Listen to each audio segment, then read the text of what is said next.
Fight Fiend Forecast is back for the second edition, and we're bringing in the host now. We're going head-to-head this week. Curry Talk, Icy Toad, not the official names, but let's bring in the Toad.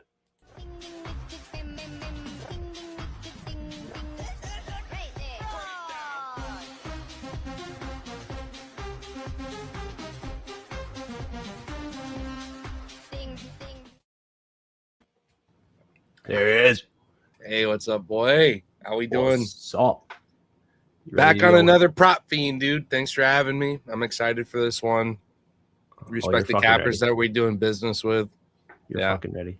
Who's up next? We got Tim and Icy ready to enter in the prop fiends. Let's bring in the OG, the OGs of all Gs, the Chad of all Chads. Tim.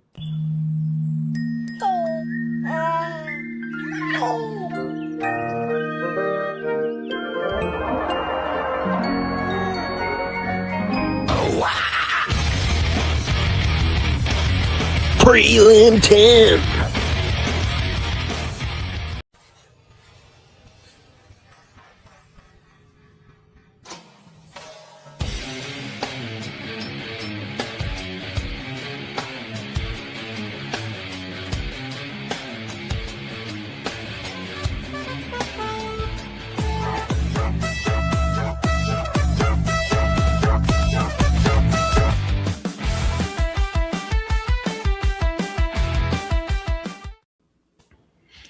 What's up? What's up, Tim? What's up, Tim? How you doing? Doing good. Draft show was a lot of fun. Looking forward to seeing how it all connects this again, this week. Yeah. Let's bring in that spicy Icy, shall we? Y'all ready for Icy to enter this chat? He's got the coldest intro, of course. Here comes Icy.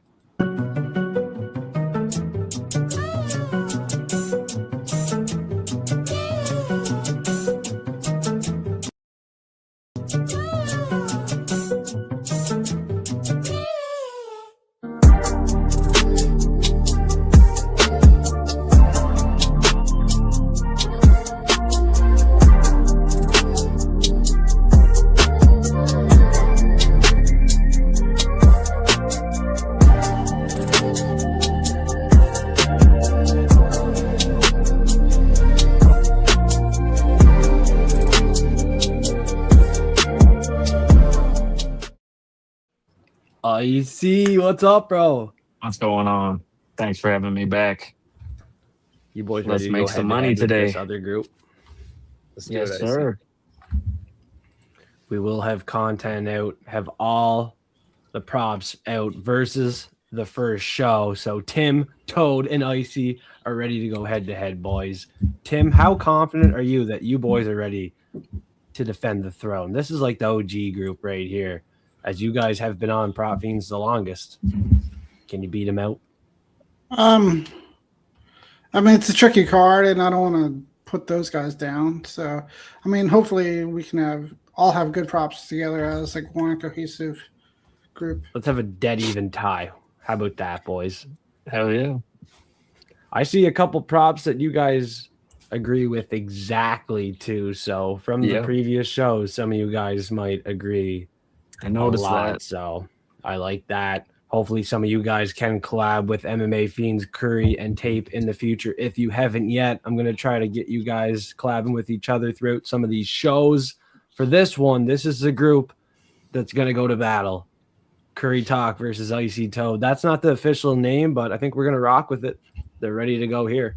Prop Fiends. Let's bring it to them. Quick picks already out this week, and we're getting ready for the prelim props. First, smash the like button and subscribe if you haven't yet. Check out Icy, Prelim Tim, and MMA Toad on IG, YouTube, and let's get her going. This is the show. Not official, but what do you guys think of Icy Prelim Toad? Prelim Icy Toad. Oh, yeah. Yeah, something like that. It gets all three angles. That's the rule. Every team has to consist of a handle. Icy Toad prelims? Yeah, I was gonna say at the start of the show, we all had to come up with like a name. It couldn't it could just be something random too. You know what I mean? Mm-hmm. Like Team Brunson, Tap Fiends Ninja or something. You know what I mean? And it could be Prelim Icy Toad or some shit. But anyways, yeah, have fun. Every episode, this is a new segment. Looking forward to it because I think, from what I was hearing at the end of that last show, there's some really good props flying, and I agreed with a lot of the plays. You okay over there, Joseph? Oh, see that? Yeah. Yeah, like the shotgun tool didn't work like it was supposed to. That's for sure. Again, that's not the first time on the stream. Holy fuck! What a start. Let's go. Holy fucking shit! Let's get this fucking show on the road. You know who's up first? Do it. The king of the prelims. Oh, sorry. Tim? 1 second. Yeah. I gotta fix this. So this like one, it's kind of a bet against. Sorry, guys. I've been doing this last few weeks. I've been having a lot of trouble remembering people's names. Cody Gibson. It's kind of a bet off against Cody Gibson in the way he's looked in his last few fights and the age gap that is between these guys. But then I think Hussein looks good in the tape that I was able to watch, and his most common win condition is by submission. Cody Gibson has struggled with grappling in some of his recent fights, so I think for more than 2-1, I think this one feels pretty good. I agree. Icy like it. I haven't bet it yet, Icy. but I probably will.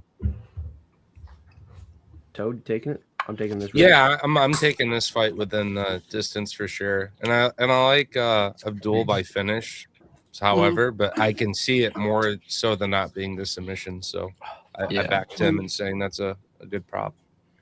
Cool. Got that like all over myself. I saw. Yeah. Oh yeah. The hole is way too big. Well, there might be too many holes in Cody Gibson's game. Considering what Tim just indicated here. I think so. He's getting old. Second stint. First fight for Hussein. Insane price, though. He's a wide favorite, eh? Yeah. I think part of it's he's a wide favorite. I think he's pretty solid. I mean, Gibson's record, he's like lost by submission 5 times. He's 38 years old, I believe. He seems a lot younger. He has a lot of submission wins on his career. I mean, it's questionable whether he can replicate everything at the UFC level, but I think so. I don't think Cody Gibson is necessarily indicative of UFC level nowadays, though. So. Very true. Yeah, you got a guy on the way out with a great guy coming in. Definitely makes it live. Hussein, you might be insane to fade Tim on his prelim prop of the week. Prelim Tim's here, and he's ready. Is that a Coca-Cola, Tim? This is actually just broth, like vegetable broth. Oh yeah. I'll cheers to that. Fucking drink that broth, brother. Fuck yeah, dude. And then I have a water. Yeah. Something that y'all should get. Stay hydrated. H2O, Icy, let's freeze it. Let's do it. All right. Prelim prop. I like the price. Ankalaev, I had him in a parlay to begin the week. So when I was looking at props, this was one of the first ones I was looking into. I think he can grind this one out. I think his pace is really good. I think his striking is getting better. Just his pressure and everything I like a lot. Who what was it here? He's 9-0 to the decision. 2 of them split decisions, but he's in the hometown crowd here, basically. Mike Davis, 2-2 to the decision. Mike has not looked the best recently. He's not active too much. Injury history. There's lots of red flags with Mike Davis. He's been doing a lot of streaming on Kick, I found out there. So he just doesn't seem fully invested in MMA from what I can see right now. And the Xeon fight obviously didn't look great. I think it's a good stylistic matchup for Ankalaev. And yeah, that's about it. I like the number plus money on his most likely method of victory. I'll take it. Click, boom. The only one who might Boom. not like it is the guy that's going to go up next. In disagreement here is Tim. He's only one picking Mike Davis on the Quick Pick show here Tuesday, 4 p.m. Eastern time. That's a big number. So, Mike Davis, let's hear this from Prelim Tim, the first time of the week. Oh, you want me to talk about this now? Okay.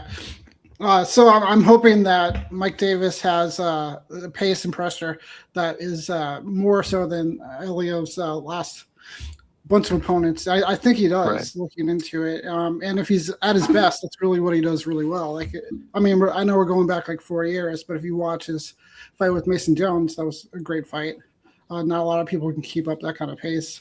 I think he hits really hard. So I'm going with him to finish the fight late, either round 2 or round 3. Not supreme confidence. I mean, I think he could lose the fight, but or I think he could win by decision. But for the number that they're giving us, 1,200 or 1,500, I think it's worth a good shot. It's worth the shot. These are huge odds, Tim. He also So- has like two third round knockouts on his career. So And I got a question real quick, boys. Like, if we hit this value prop, you're talking method, you're talking round specific, and on a dog. I hope in the world of whatever this little contest is, this is worth like a gazillion points, right? Versus just saying distance no or something like that. Because that is such a good, sharp prediction that it deserves to be rewarded if it hits. Christine Joy, what's up? It would be worth maximum points, right, Joseph? I forget exactly what that is, but it would be worth like the most points that I could get. Definitely.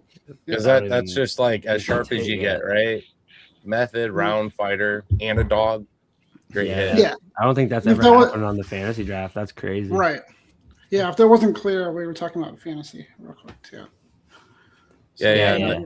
And Zay's got a good call out too. Yeah, in general, any rounds live, sure. Plus 800. Yeah, this is Yeah.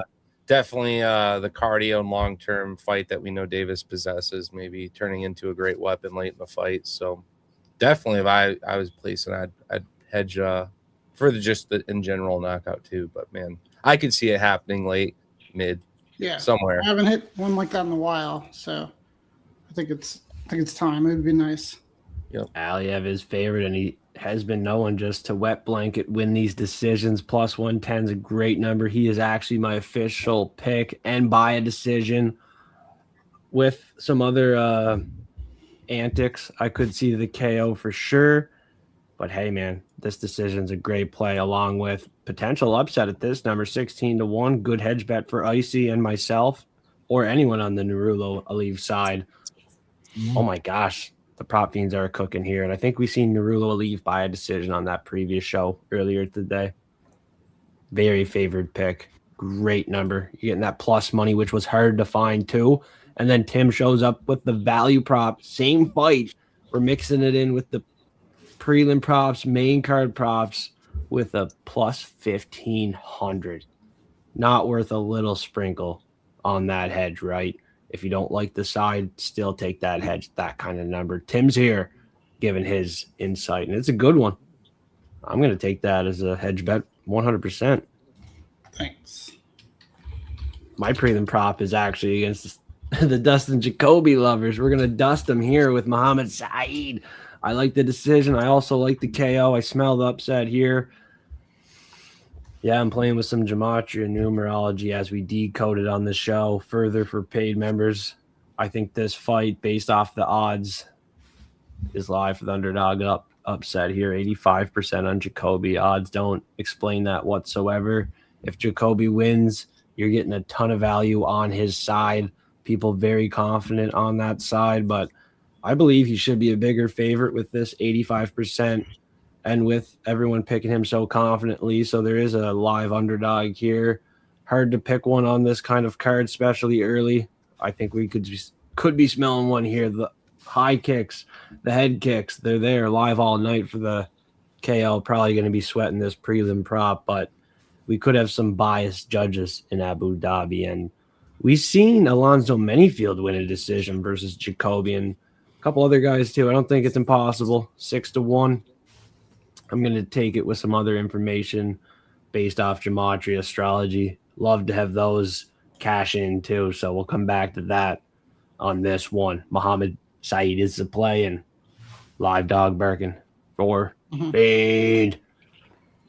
I know Toad don't love it.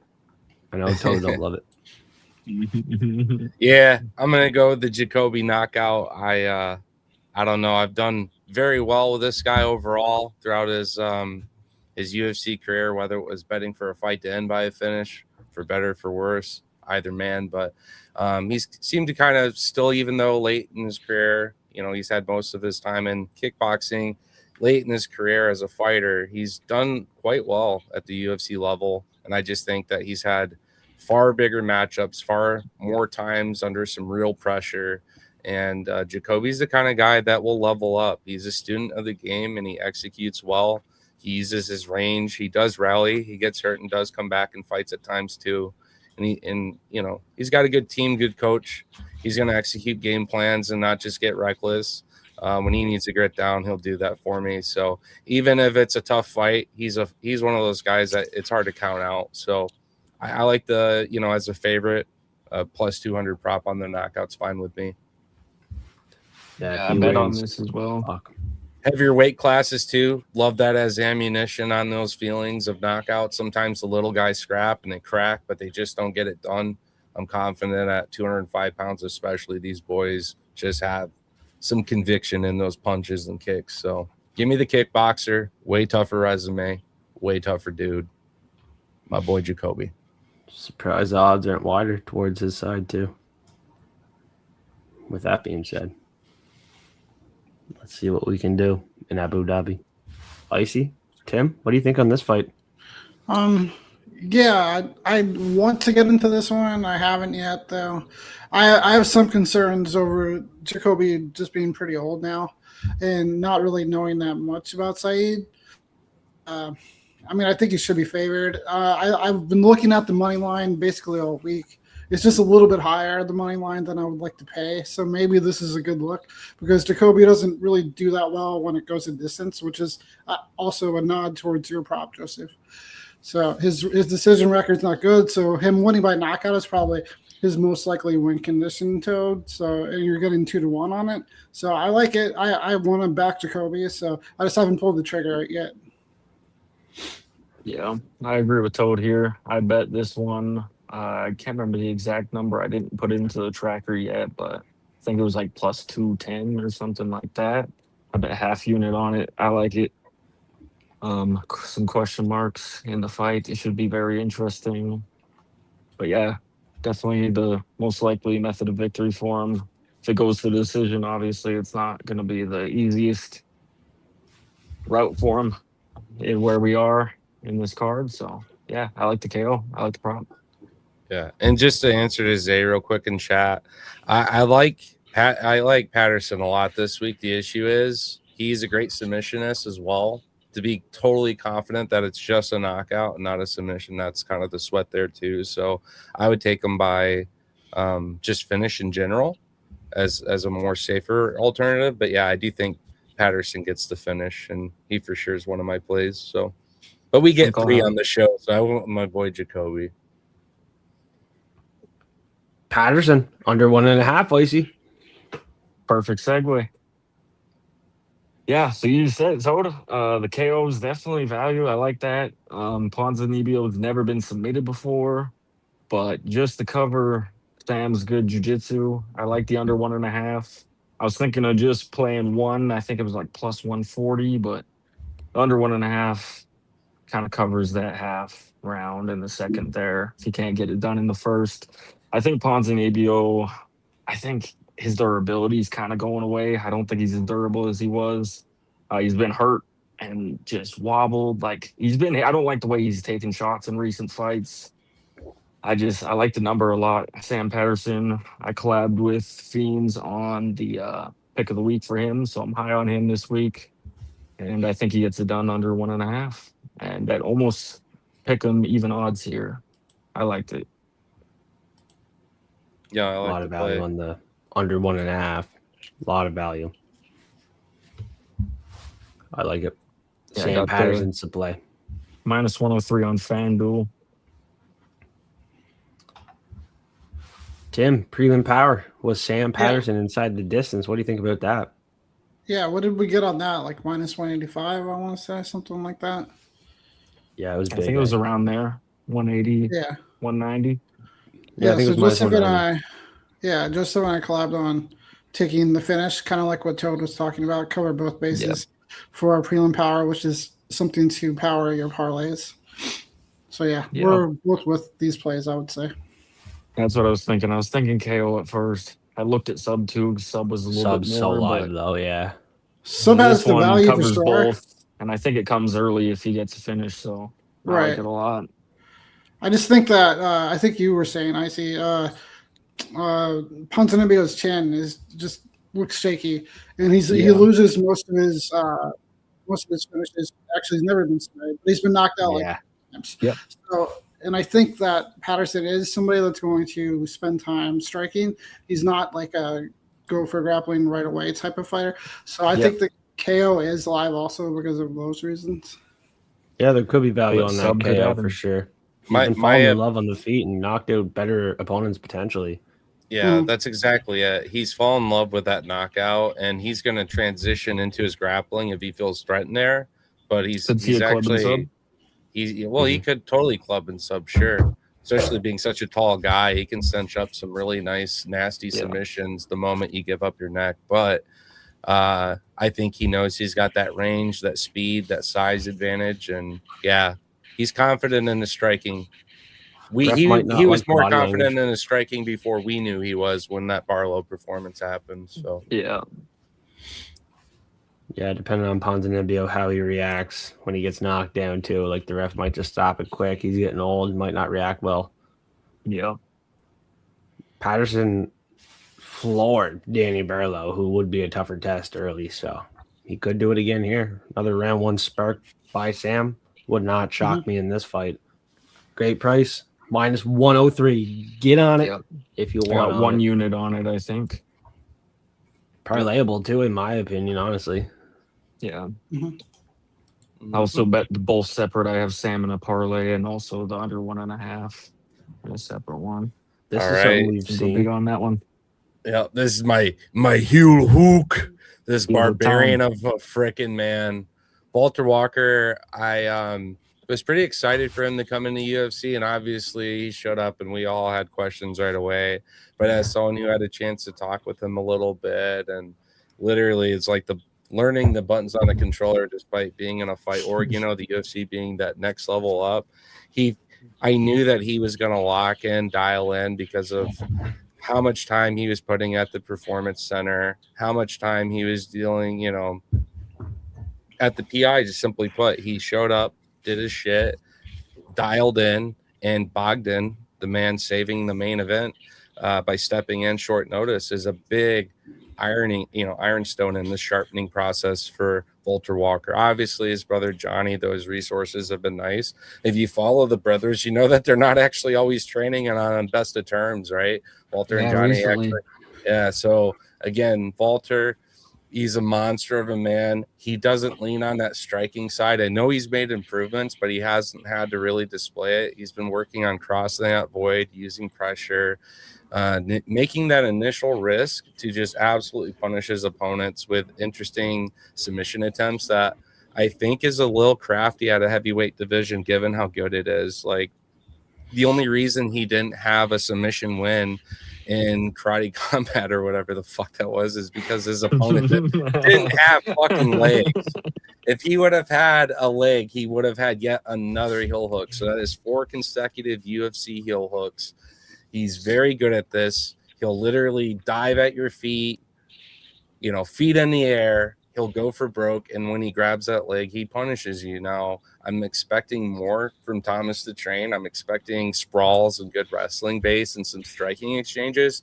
But inevitably, there will be a sequence in this fight where Walter has the better advantage in the grappling, and that will lead to a submission. I'm not going to be overconfident and say it's another heel hook, but we've seen the speed and how quickly he transitions and makes exchanges on the ground. That I'm not also ruling it out. It's a huge bread butter, and it looks like he's able to transition right from the striking affairs straight into it. So I think the submission's live. I didn't need to get round specific and still had plus money. And I think one of the better plays in terms of methods this week, if you're running a cycle, this was one that I thought of immediately when I saw the names on the card. So yeah, Walter Walker gets it done.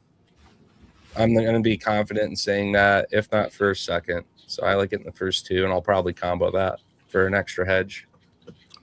Let's go, Toad. I had this one earlier. I love that sub in a little cycle bet this week. Walter by sub any round. Might not be that heel hook round 1. You don't know that. Could be any round. And you're getting plus 160. Yeah, I'm on board. Mm-hmm. I'm not going to try to change up the game plan a whole lot. He has a clear advantage here, and it can happen early. It could happen later. I like it any round at this number. Love it. Took it earlier on the Prop Fiend show. Let's go. And I feel even better that Thomas the Train sat there on the draft show without getting picked, basically. So that was wild. Makes me feel that much more confident that Walter gets it done. Walker KO, good value prop, plus 740. Yeah, that's a big number. What's a good the prop. Finish number? I don't believe in a striking, Still though. Plus money? It was very close for me. I think that's dropped. Let's see. Could do the finish just to hedge. Yeah, it's negative 105. So okay. I'm almost getting plus 200 at my plus, 160. Yeah. I'm okay with that. Sub more value. He could ground and pound. It's the road of least resistance. I think he knows. And he's got the necklace again. He's definitely he's gonna go for it. He doesn't hide it. Pump fake for it. Yeah, that should be mentioned. The necklace, if you don't know, go watch the ceremonial. He's got some nice bling that even Bobby Green don't got, and it's very special to him. Yeah, I'm not looking at overcomplicating this one, boys. That's why I took the submission Walker. It could be pretty cut and dry here. Yep. I don't think Peterson on the feet offers too much of a threat here. I believe he's a little sloppy on the feet. Peterson, he's going to try to wrestle. That would be a huge mistake. Guillotine could be there. Walker has the better submission upside if it goes to the ground. Walker on the feet, yeah, it could be ahead and maybe find that KO at that crazy number. But, yeah, Toad said it. Path of least resistance is the submission here. Maybe a step up in competition. Maybe gets into a round 2. You're getting plus 160 any round. I took it too. Let's go, Toe. Yeah, let's get it. As long as they don't go toe-to-toe, we should be good. Path of least resistance. Take it to the ground. Another heel hook round 1 would be honestly hysterical. He's clearly going for it. He had the fucking chain on, bro.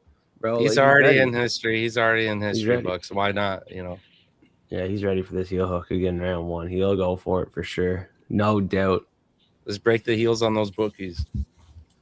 Let's do it. Prop Fiends every event looking to break the heels of these bookies. Cheers. Let's keep it running. The value props are mixed with the prelim props, main card props, as they are going to correlate throughout the card other than that Sam Patterson pick. So we're going to correlate the value props into the prelim props, main card props on this show. Like and subscribe. Check out MMA Toad, Prelim Tim on YouTube. All the boys are on IG. Icy is on IG collabing with me and Toad and Prelim Tim on a couple plays. So check those collabs out. Last week was a sweep with Delgado and RJ. I went 4 for 4. Hammer. Good week. Let's go. That was a good week. Let's keep that momentum rolling, Fight Fiends. Forecasters, smash the like button. Goes a long way. Let's keep it running. Let's keep making this money in Abu Dhabi. Main card props coming right up. We got Icy starting it Let's off. go. So yeah, this is kind of similar to the Sam Patterson one. I think he get the KO or the sub in this one. But looking more into the fights, I was trying to narrow it down to get a little bit better money. And looking into his fights, he has 5 submissions in the first round. And I looked into those opponents, and his last opponent he submitted had 8 submission losses. The 2 before that both had 4 submission losses. And his first 2 submission wins were against guys with a 0-1 record and a 0-2 record. So his submission wins don't come against the highest level of competition when it comes to guys on the ground. So that's why I decided with the KO here. I think he gets it done in round 1. And when I was line shopping, I saw a lot of like minus 105 for this play. But I found Bet Rivers had this at plus 118. And I think that was like an auto bet for me. I like the price a lot. I think his striking solid. I think he's got a good right hand, good jab, good shot selection. I think he's should be able to get this one done. First round KO. Just like Ankalaev, why should anything change with their decision on how they're going to finish these fights? That's how he's been doing it. You're getting plus 118. Great prop, Icy. And Yes, sir. yeah, I'm in love with the play too. We were talking round 1, Fiend and I earlier in the week, just respecting how it could come from both angles. But I also respect nicknames that match fighters. This guy absolutely is the fucking ripper. Very Fucking committed. ripper. He's got that next generational step where he is using a lot of different angles to generate power that melts guys early. And this is just a very unfair match where I'm not really sweating for Islam at all. So definitely one of your best fantasy plays. Definitely one of your, you can count on this guy to show up. Or that's easily one of the biggest upsets on the night, in my opinion. Ripper should pass swimmingly in this fight with a finish. Who got him in the fantasy draft you guys did today? First pick. Round 2, though. Imagine. Polly Walnuts. Okay, Took him in round 2. Nice, Polly. Round 2 is a good one. I mean, his last fight almost went to round 2, so it's not that bad. Yeah. Round 2 was value. I was looking Huge at value. it, and there's some good value on that, but That was the I think first he gets it done pick in of the the first. draft. It's a tough one. Yeah. Tough one. Here's the round 1 Big KO on layoff the for prop teams. Turman. Should be interesting to see how Turman comes back and what he looks like and how durable he still is. Yeah. Almost 3 years is a long time off. Yeah. He apparently had a lot of 2023 is injuries. crazy. Yeah. But it's really strange that he's back. I didn't expect to see him in the UFC at least again. No, I did not. I think it's a little bit of an interesting matchup, though. I think Dulatov is kind of a mysterious type of guy. His whole modeling career going on.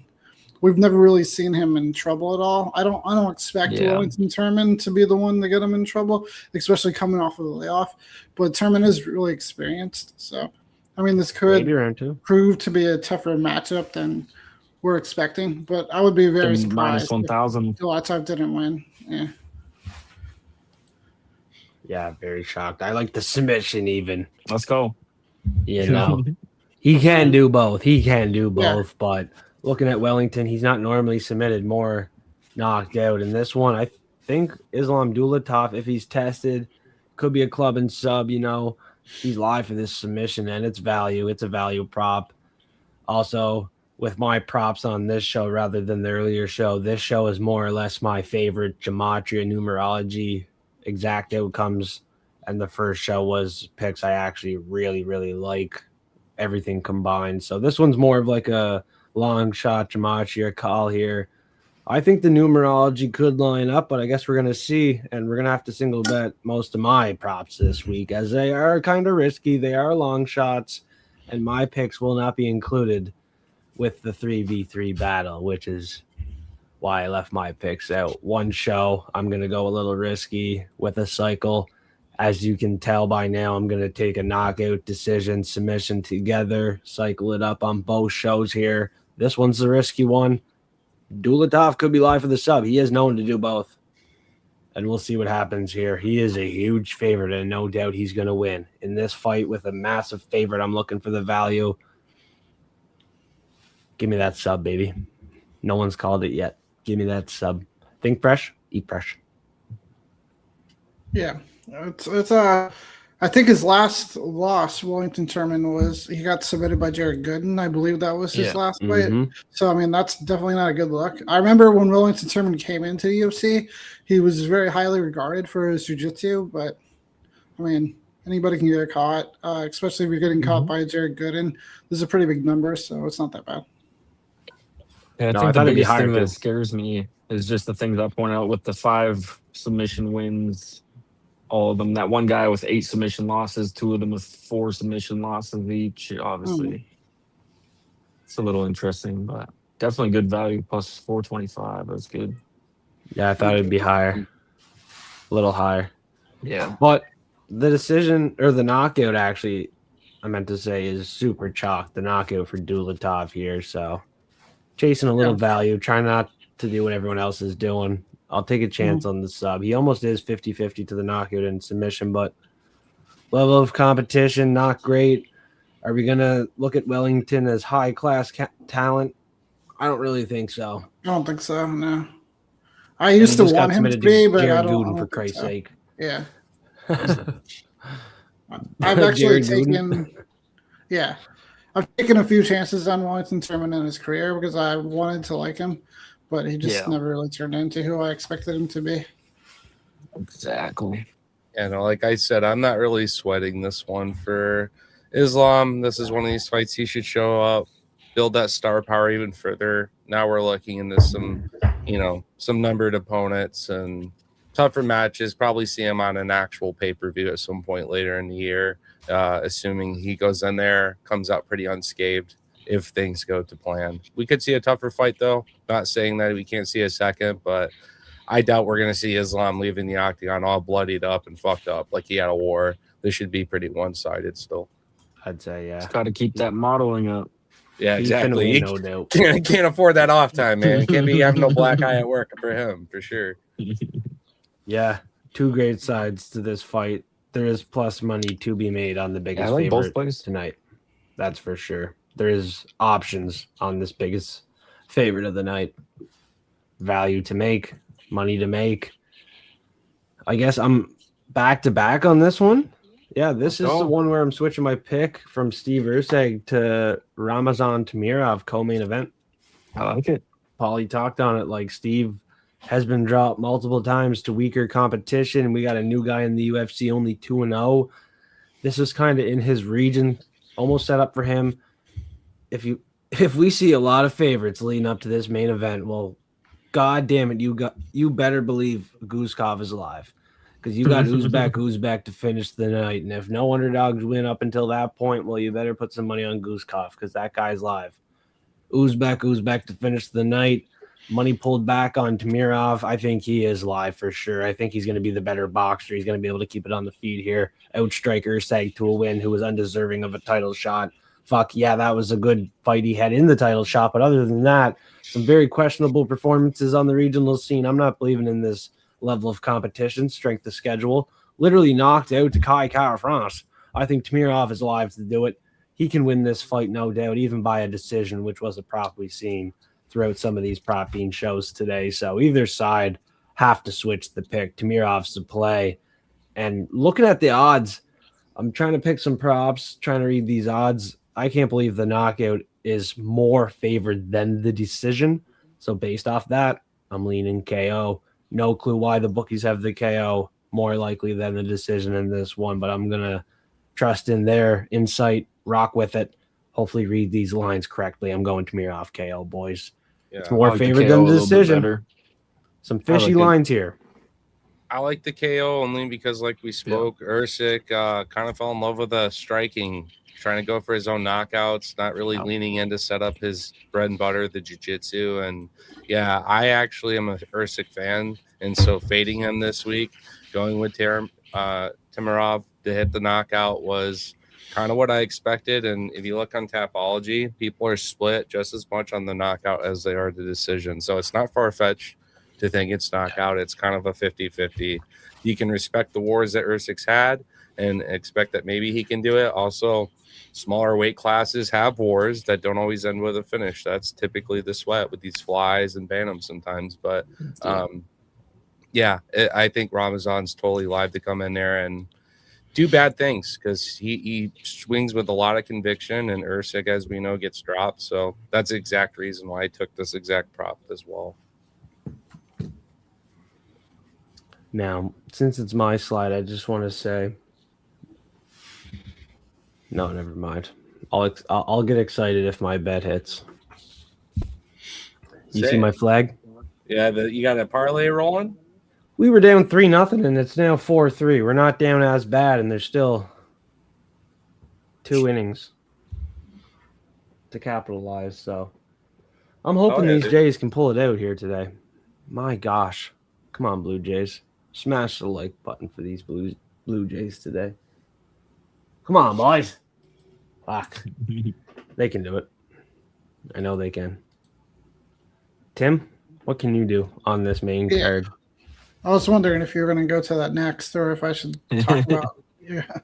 So I like Usyk. I think obviously what everybody was saying. I agree that the way he would probably lose this fight is by getting hurt. But I think that I'm not really as comfortable breaking down striking. But I think from what I saw, his opponent really loads up on shots and it's kind of wild.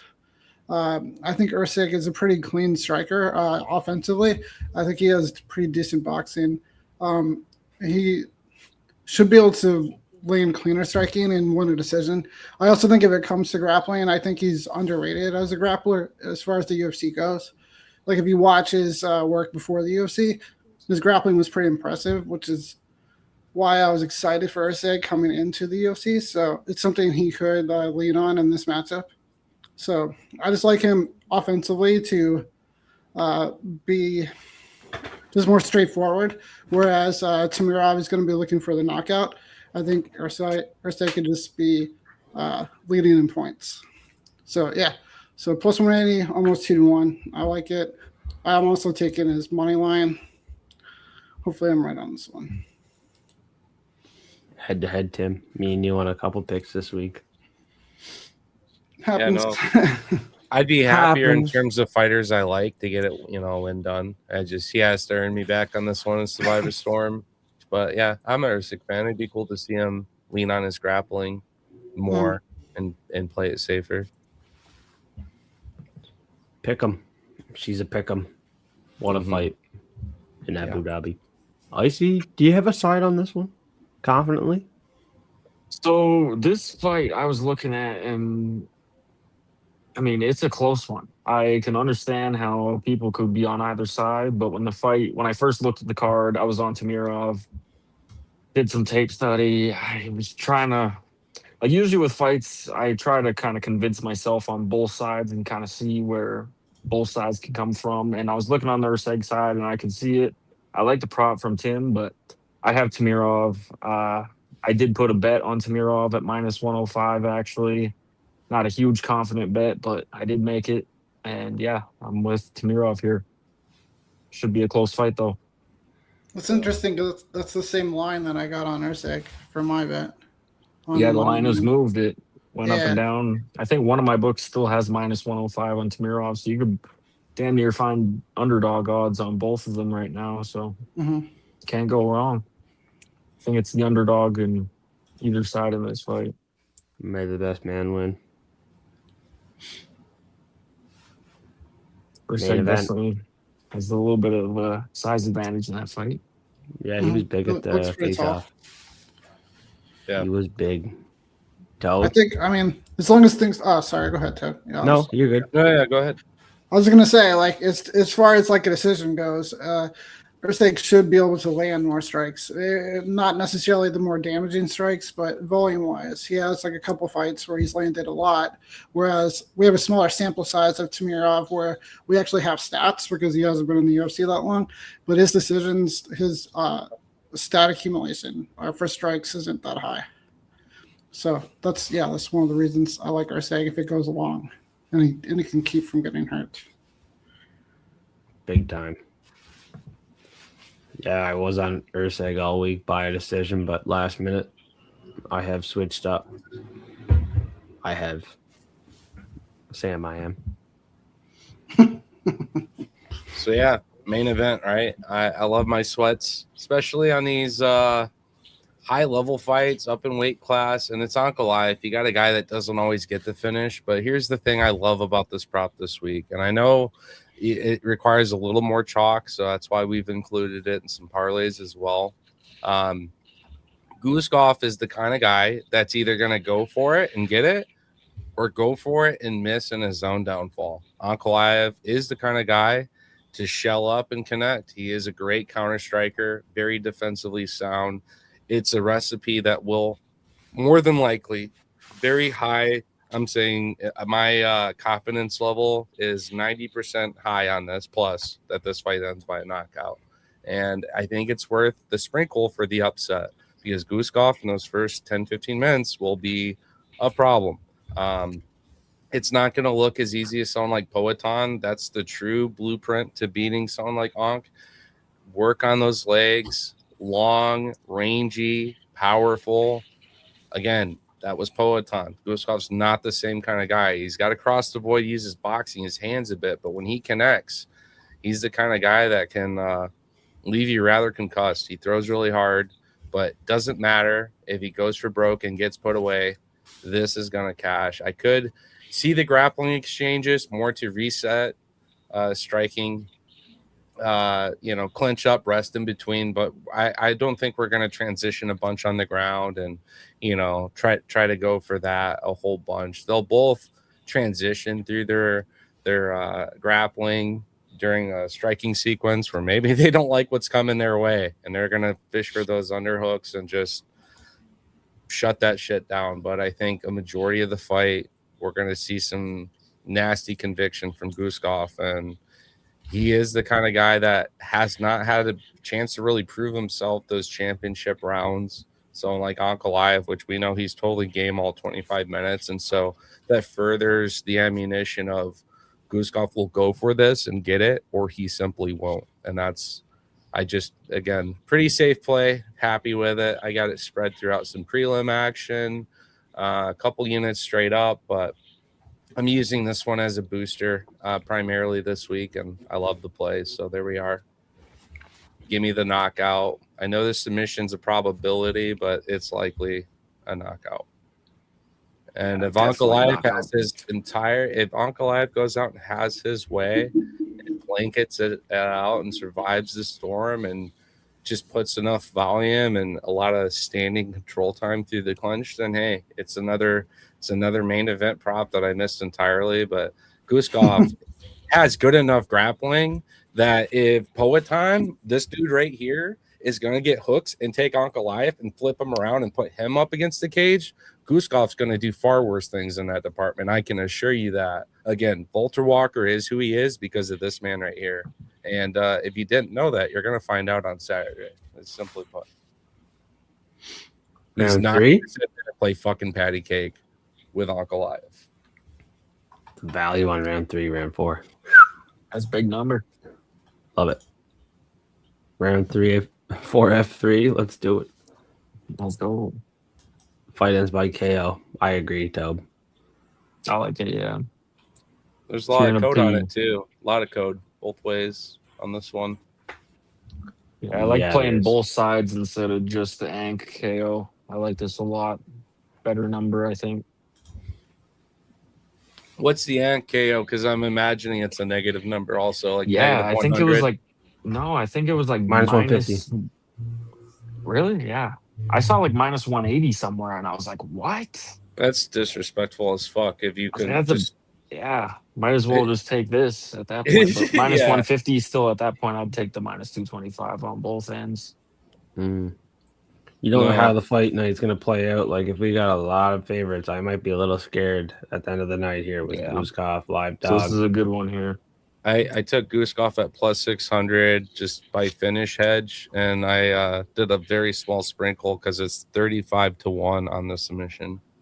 Strickland was a fucking 5-1 dog versus Izzy, and we got Guskov a 5-1 dog versus Ankalaev. Should he not be like a 8-1 dog? I mean, maybe the odds are a little too close, although it's 5-1 and it's already really wide. I mean, look at some other price fights throughout the year and underdogs that have hit. Guskov could be actually lower odds than he should be. I'm excited Crazy for one. the stats from He's short first notice. row. Yeah. He's short notice, bro. Yeah. Against a First- former champion that Yeah. only lost to Pereira. But it looks like Guskov was supposed also to beat fight somewhat Pereira. recently, so I think he was already kind of training for around this time of year. With a 42-year-old Blahovic. Yeah, of course. But he's That's what still I'm like, training. Which, if you were Odds going to could get a be fight bigger. canceled, if you were to get a fight canceled, that is a great opponent to have canceled leading into Ankh instead. Yeah, they're kind pretty of solid solid. fighters. Yeah. Yeah. This is a I great agree one. totally. Yeah. Yeah. Very. Should be an interesting fight. I'm excited. Yeah, Guskov could be live for sure. Credit to Toad on the official call on that one. Underdog. Good Main parlay event. piece right there. Fight ends inside the knockout column. Knockout exactly. Minus 250. There it is. Take it if you like it. I gotta love it. Prop Fiends. That was every prop from the Fiends tonight. Let's see who wins head to head with the early show, late show. A lot of good props, a lot of opportunities. Some props are duplicated, but that might up your confidence when you see two cappers on the same prop. Love to see it.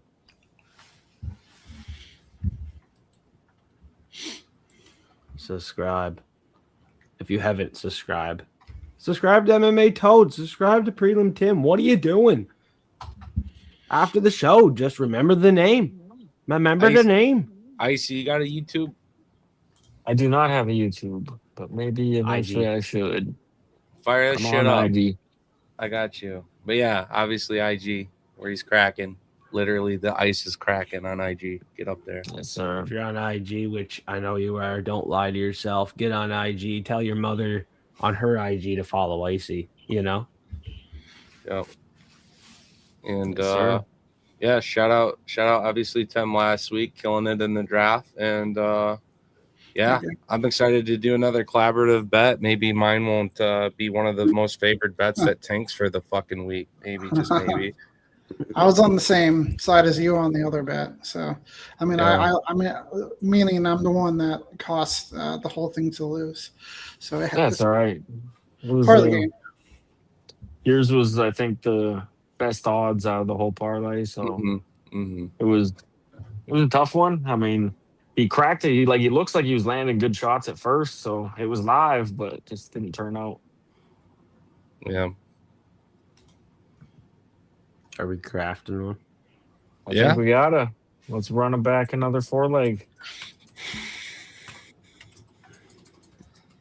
Four-leg Toad.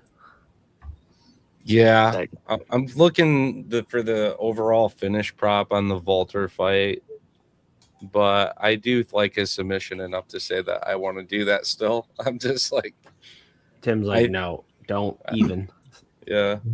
please. But it's a parlay. That's why I'm saying I'll go a little safer. I could take it. If you guys can take that main event prop, fight then by knockout, that is my most secure lock. Like I said, I've already Yeah. ran some parlays with it. I have a few books that I can bet it on, but Does only a Bet99 couple. operate Icy? No, Bet 365 and Bet 99 don't, unfortunately. Yeah. So I'm pretty well cooked on that. Yeah, I hate how some books are limited on their props. But yeah, I can't remember if it's Bet MGM or FanDuel that I just got, or DraftKings, one of the three that I can bet it on. Not sure of the number. Yeah, I have it on FanDuel is what I'm using. So Yeah, FanDuel then, yeah. I like the leg, yeah. But if we all can't use it, then I don't know. Well, for the ones that can't use that, are you able to do like fight doesn't go the distance at all, or fight under 4.5 or something? You Yeah. just do like a round prop. It's probably not as good, but So, I feel like it so can't be too far off. yeah, I don't think the bookies are gonna respect the Let sub me a whole see. lot. No, I Right. don't really see a sub happening all too much, but you never know. I was checking Looks like on. it's like minus 400. Yeah. What was the first prop you were talking about that you were saying not everybody can do? The fight ends in KO. Yeah, main event fight to just end by knockout by either fighter. I think I can do that. Mm. For me, it's how will this fight end on FanDuel? Yeah. I have any fighter to win by knockout. Yeah. Oh, there you Yeah. go. Same thing. Yeah. So Run it up, yeah. I have minus 240. Is that around what you guys have? It Yeah, it's was solid. it was 220, so yeah, it's moved a little bit, but yeah, it's good. Not bad still, considering. So the funny thing is that versus distance negative 430, right? So again, it's not going to be a submission more than likely, and you're getting like 200 better props. Is kind of how I justify it.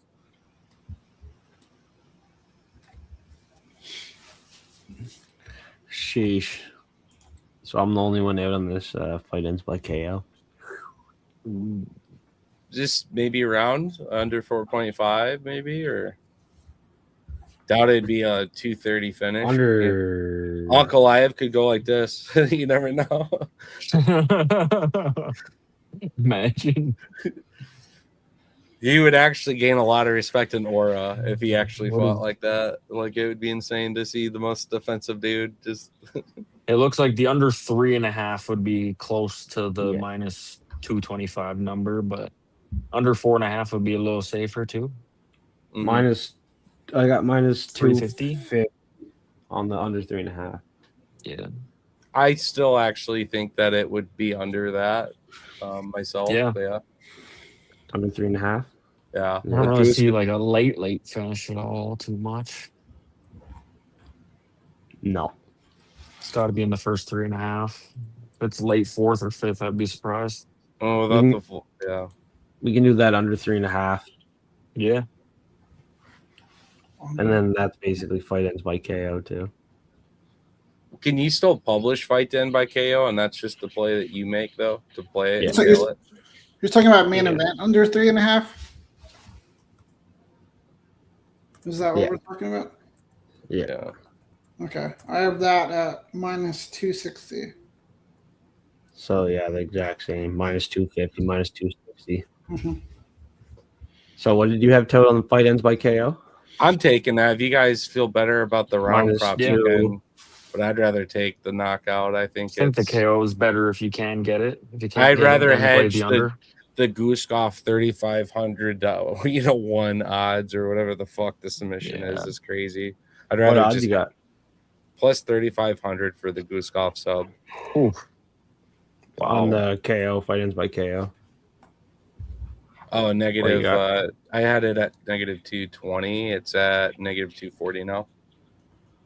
220? Just put 220. 240. Yeah. 240? Okay. Put it at 240. It's moved now. Yeah. My book has 240. I just put that in. And I'll wait for the rest of them. Yep. Leg one done. I'm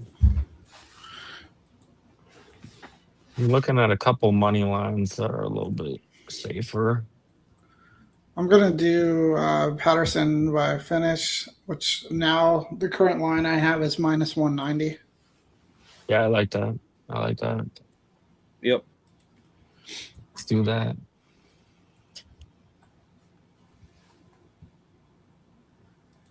And no, Tim's not on Ankalaev, so I like the. You can put I him like in there. Kunaev pick of the week, so I like Kunaev. If you guys do, Yeah. Don't. That's probably my favorite money line past Yeah. Patterson. So a little safer of a leg there. What did you get him at? I guess because I see him Well, now on I FanDuel. bet. He's negative 330. Yeah, my parlay early week was minus 240, but the line has gone up a lot. So I think it's Yeah. on average like minus 300. Yeah, Yeah, I have mine's 330 now. Yeah. Yeah. Kunaev just to win. Yep. Yeah, Kunaev money line. Could be KO, could be decision. I think I don't like kind of narrowing it down to method. So I think money line solid for a parlay leg. I'm Looks not like playing Kalshi this. has minus 285, but that they always have like small odds. Looks like it's around minus 300, a little over some bucks. All right, Fight Fiend. What are you thinking? Dulatov sub. Whoa, whoa, whoa! Hold up, bro. Shut up. Maybe finish. Maybe finish. Don't ruin this. The Ripper, stop swinging. Stop. I like the taking so many value, rippers, but the parlay. That's a sweat for sure. He's a monster. What dude. is finish for Dulatov? Is it pretty favored? It's probably a big number still, eh? It's only gonna get worse, sadly, as the fight gets closer. Yeah. Negative 425. Yeah, that's That sounds about right. He's like a negative 900 money line. yeah. Yikes if you bet that. I don't want to do anything that upsets Tim. So No, don't worry. I'm okay with having exposure seller things in a parlay. It's okay. Don't worry about me.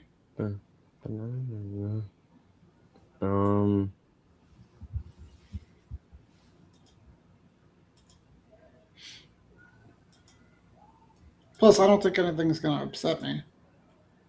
I might actually go. One option for me is going to be Tuchalov round 1 KO plus 100. I like that. Tuchalov round 1 KO plus 100.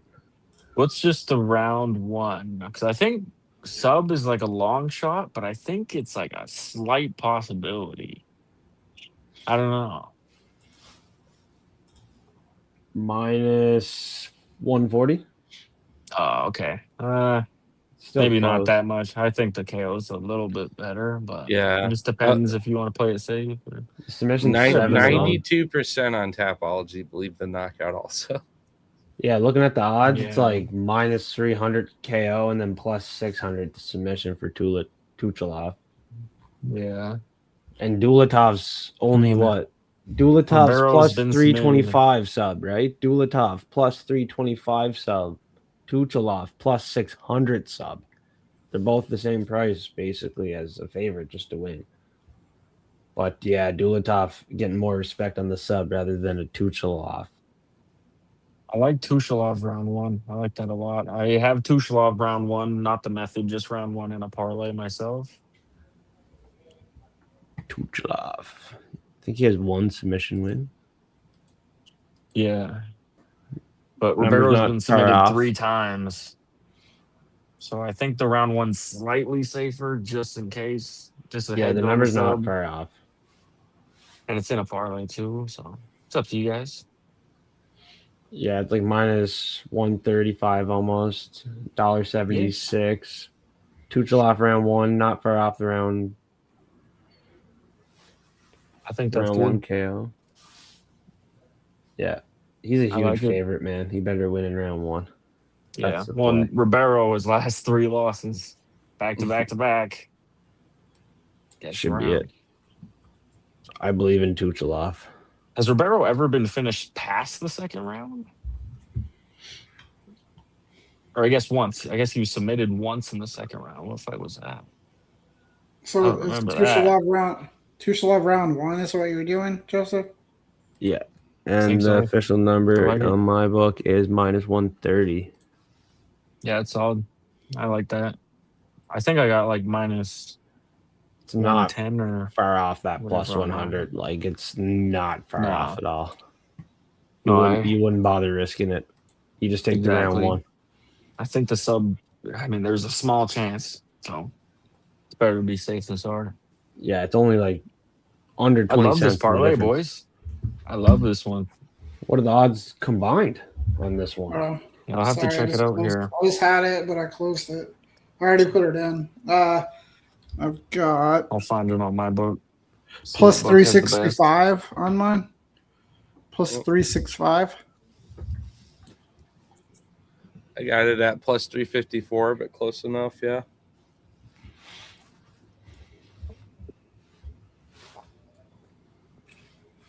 Check my book. I'll check to see what books have the end by KO. I know FanDuel does. I can't remember. I think there's one other one that I have that does have it. Yeah, I got to play that under, so mine will be different. Yeah, it's all good. Not too much different. I like it. So solid. This parlay is so solid. I like it. Where is that play? I don't know if Caesars has it or not. Main event.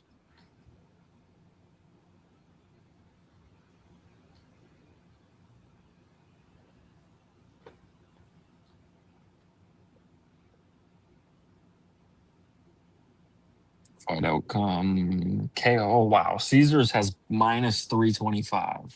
That's a little pricey. FanDuel might be the better option.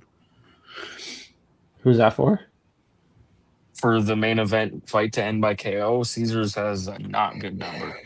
Oh, I was surprised it wasn't worse, given these guys have hardly ever choked or submitted a fucking fly. That minus 225 or whatever is a great number. I got 5-1 on this parlay, boys. Plus 400. Let's go. That's actually minus 330 on DraftKings too. A little higher on those boats. Dope. Damn, I'm getting 5-1 on this. I think I might bet it at 5-1, so I might write it up here at $5. I might take a bet on that right now, full unit. 5-1. I like it. I definitely I did half a unit, but I'm happy with that if it hits for what it is. It's a great parlay.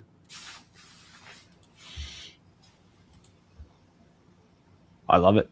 5-1 on my buck here. Plus 400. We're gonna lock it in at that number. I'm gonna lock in a bet at that number right now. Done. Placed. Yeah, FanDuel has by far the best number on that main event prop. Definitely doing it on FanDuel here. Yeah, whatever book you can get, try to get that best number. I'm placing a full unit on this forecast 4. Damn. I like it. I'll probably throw a quarter unit. That's what I did on the last one. And we were one leg off. We were so close. I think we got it this time. I think this one's stronger. Yeah, I'm going full unit. I usually go pretty small on parlays, so solid. You got a minus 300, minus 240, or minus 250, minus 190, minus 130. I only did half a unit because I basically have all these same plays just about. So yeah, I don't want to overinvest, but I like them together because I am confident a lot of these hit. Or if it's another one of those, if we miss, I'm sure it's just like, oh, that was so close, you know. Very close, boys. This is a good one. Place it if you haven't yet. That's the parlay forecast 4 prop beans. We didn't make a official parlay on that first one, but it was a ton of fun. And we're going head to head officially with that first group. You 3 versus the first 3. GL. Good luck, gang. Yep. Thanks for having us on, man. Anytime, brother. Anytime. Was a good one. Shotgun time, is it? Yeah, I'm down to take a rip. What kind of sweater are we Just going to place this parlay first. Are you guys all watching it tomorrow? Are you all free to watch it? Oh, I'm waking up early. Oh, it's early for you? Yeah, it's 7 a.m. here, I think. Oh, wow. So you were like 6:45. So you're north of like the West Coast of the United States? Yeah, I'm right above Montana, basically, in Alberta. Oh, okay. Yeah. Yeah. Closer to the West Coast here. I'm like an hour away from the border of Montana, actually. So I'm pretty close. Wow. What leg am I missing here? Tushilov round 1. I got some early plans, so I may miss like the first fight or two, but I'll be back joining Joseph on the Fight Companion. Yeah. I think it starts at 10 here, and then I have to take my car to get serviced at like 9 o'clock, so I'll probably miss it by a little bit at the beginning. Yeah. Yep, that's all I do. I let it all wrap up and go back and watch it just for like my own, like, oh, that's how that went, and then yeah, it'll be a good one though. I think Hassan opens up nice, but hey, if Gip pulls the upset, I know he is a really high value dog that a lot of people slept on, so that'd be cool too. But yeah, I picked him. Well, that's what I'm saying. I'm saying you took a big stab at a big dog, just like. Did you put a bet on that, Joseph, or is this your pick? I'm gonna bet him. Okay. It's a big number. Yeah. He loses the first round, he'd be at like a plus 600-700 with already the odds, like it'd be crazy. He's lost his last 2 on his second stint here. Yeah. Who has Hussein fucking beat? He's Maybe looked Cody really. Gibson. He's looked really bad in his losses, though. Is the thing. Like I think I was betting him to Blackshear, Damon yeah. Blackshear. Well, Damon Blackshear, I feel like he's a good grappler. So that was his second last loss. Let me pull him up real quick. I know he beat my guy Brian Kelleher. That unfortunately is not a big win. Richie Lang. I mean that's a 21-second knockout. So Hussein just beat 42-year-old flyweight Tyson Nam. Okay. Did I freeze? Yeah. Yeah. Like icy. Oh, you're better now. Okay. Yeah, I'm pretty sure it was the Miles Jones fight where I expected him to be better, and I think I was betting on him in that fight, and then he just didn't look good at all. And then the Blackshear one too, but I feel like Blackshear's decent. Even though I don't believe Blackshear is in the UFC anymore, is he? I don't think so. I thought I saw him on the roster cut watch list on X when they were doing that. His last fight was a year ago, so that could mean nothing, but I think he was cut, though. Crazy being one of the few people to ever hit a twister. Right. Although somebody just hit one, right? Like a couple weeks ago. Who was it? Oh, yeah. It was the dude on Charles Johnson, no? Yes, but who I forget who it was now, though. Pull him up right here. Blackshear might not be cut in the UFC. I think he's Charles only one loss of his last 4. Knee bar. All right, got the parlay placed. I wasn't sure if that transitioned into a twister. I know he was getting banana split pretty much. Yeah, no, I think Charles Johnson mostly was a knee bar loss. Let me try to find. Yeah, I don't know if Damon Blackshear is cut for sure. Because he's one loss out of his last 4. He was on a win streak before that one lone loss, Blackshear. On Tapology, it says he's still on the UFC roster. Okay. And it says on right here, currently an active fighter, has not been cut from the UFC. He's only lost 1 fight out of his last 4. I don't think he's cut. Blackshear. Maybe he's injured. I just remember him seeing news and thinking, I'm not going to see him for a minute. I definitely saw him pop up at some point. Yeah, I don't know officially. Oh, it was that Magomedov guy. Magomedov on Milsic Bagdasarian. However you say that guy's last name, I forget now. That fight was like a month ago. Yeah. Hold on. Yeah, it wasn't a Sue. I just remember he had looked really good. Murtazaleh Magomedov. That was the guy that did it. It was June 20th. It was on the Kopp and Horiguchi card. I remembered it happened recently. I just couldn't remember who did it.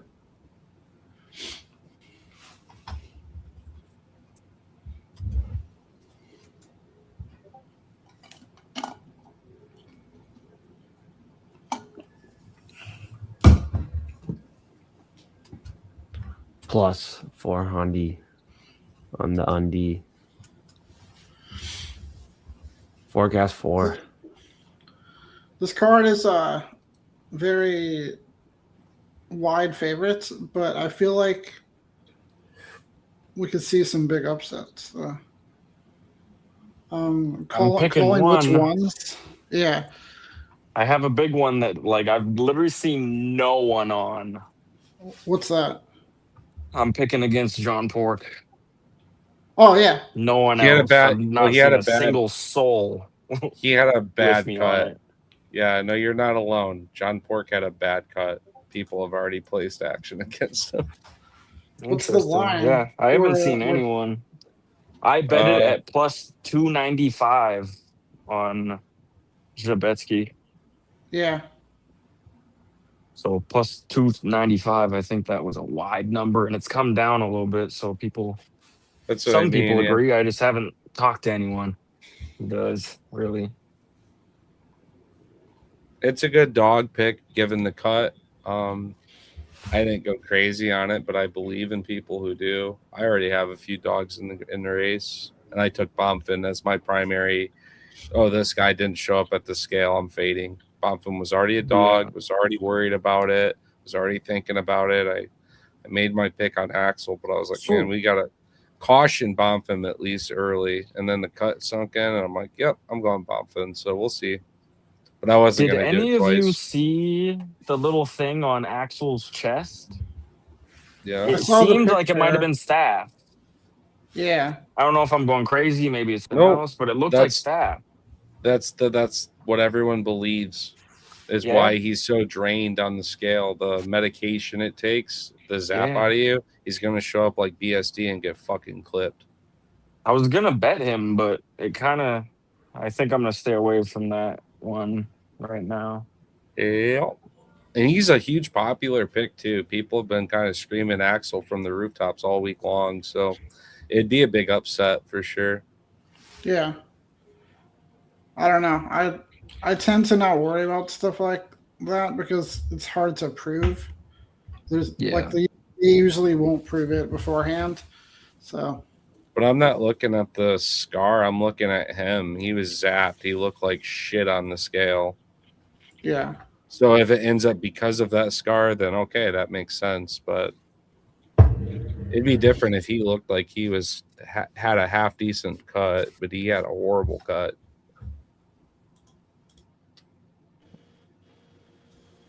Yeah. I don't put too much into that either. But I mean that's just my style though. Like the weight cuts, I feel like people have bad cuts and then they're fine a lot of times. I'm not saying it can't be a factor and turn out bad for them because of that, but I try to just base it on who they're supposed to be versus who the other person's supposed to be. What about his visual fucking scar tissue damage from 4 months ago?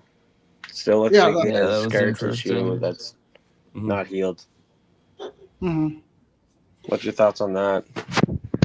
I haven't seen it, but I mean, a lot of these guys have scar tissue too, though. Well, he was just in a war with Mason Jones 4 months ago, and it looks like he still has scar tissue damage, like right on his eye on recent pictures on his IG.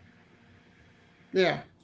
And I don't think it's just from like over the past couple of years. I think it's from the recent fight. It just hasn't properly healed yet. Yeah. Doesn't bother me too much, either.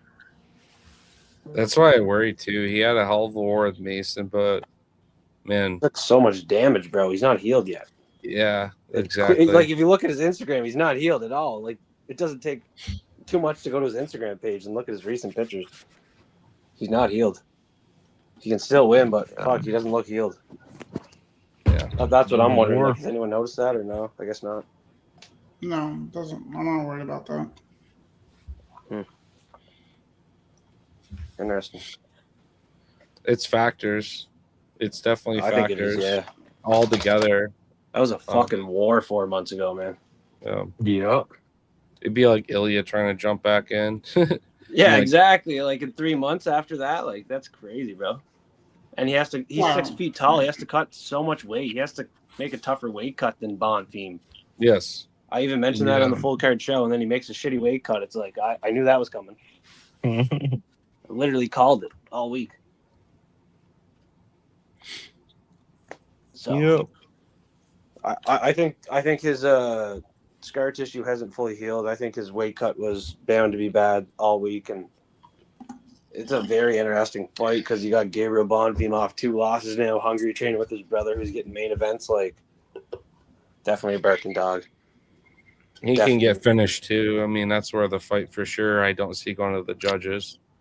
They won't have this back and forth. Probably war. not. No. Axel is hard to put away though, but I feel like given Axel the can fact KO. that he's not 100% going into this and the way that the cut looked, I believe in the fight ending and a finish one way or another. Much more. If Axel's gonna win, I could see him finishing Bonfim if he's to win. I don't see another war. Yeah. I don't think he wants to go for another 15. I think he's gonna go Yeah. for it. Yep. Hey, Toad, you were the one that had Jacoby KO, right? Yeah. Yep. What number did you get on that one? Plus one. No, plus 200. Oh, yeah, that's good. I got plus 180 on the bet I made. Half It's unit. dropped. Yeah, it's dropped a bit. Yeah. I think I bet it yesterday, like last night, kind of. So still not a terrible number. I still No, bet not it at at all. plus 180. Half unit wins back. Almost unit and a half. I believe Jacoby wasn't a bigger favorite. He's Yeah, I like think minus it's partly the 175. age. What? Huh? He's like minus 175. That's a pretty big favorite. Yeah, no, he's a Minus 175. decent Yeah. favorite. Not for really. sure. It's like a slight Not compared to favorite. the competition that Mohammed Saeed fought versus Jacoby. And where they're Yeah. both at in their careers, I think the number could be a lot wider, honestly. Yeah. Minus Yeah, I'm not big 175 on is fucking Saeed. value. That's not a big favorite. Look at the prices of the other favorites on this card. Yeah, but those are really, really big favorites. Like based on Walker. norm, minus 175 is a large number if you're basing on like an average. This card is full of people that are like gigantic favorites. Jacoby's Tim and minus Toad, have you 150 guys on my looked at book. PFL yet? The only person I really want to bet in PFL is Bryce Meredith. So I'm probably going to Yeah. include him in a parlay. Me and F3 were talking about that, and I have him in a 2-leg parlay. Bryce, I have it paired with the under 2.5 in the main event with Sajin and Ernesto Rodriguez. Came out as minus 103 for the 2-leg. I like that a lot. And I was talking to him as well. I bet one underdog, Chris Mixon at plus 125. I thought that was pretty solid. Yeah. Those are the only 2 plays I have. So parlay and then the underdog. I haven't put anything together yet, but I'm going to include Bryce Meredith in something Yeah. before tomorrow. Take a look at the under 2.5 in the main event and see if you like it. That's what I paired it with. I'm not sure I want to get involved in the main event. Yeah, no worries. But Bryce Meredith, I'm a fan of, so I'll put him in something. I'm about to take a look here too. Here.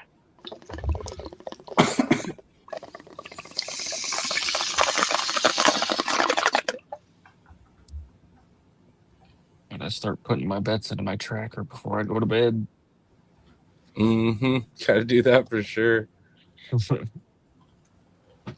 Too Now early having on like this 8 one. different books, it's a little harder keeping track. So I had to go through each app and look at what I got. Your tracker doesn't automate it for you. Not the one I use. BetMMA.tips. Yeah. I used to use Picket, but now they don't have the Yeah. apps I use. Picket was great for that, It but was great. Yeah. Then they started but charging for like all the good yeah, features too. and all the books I have that because I don't have Underdog anymore, I don't have Prize Picks anymore. The only one I use that's on Picket is Parlay Play, and I don't really use Parlay Play at all. So Yeah. Picket's pretty much useless to me now since fucking Underdog fucked off. So I use Juice Reel, but then I also do it yeah, I have that myself. too. But same thing, they only have like a couple books, so it's easier for me to put everything into betmma.tips.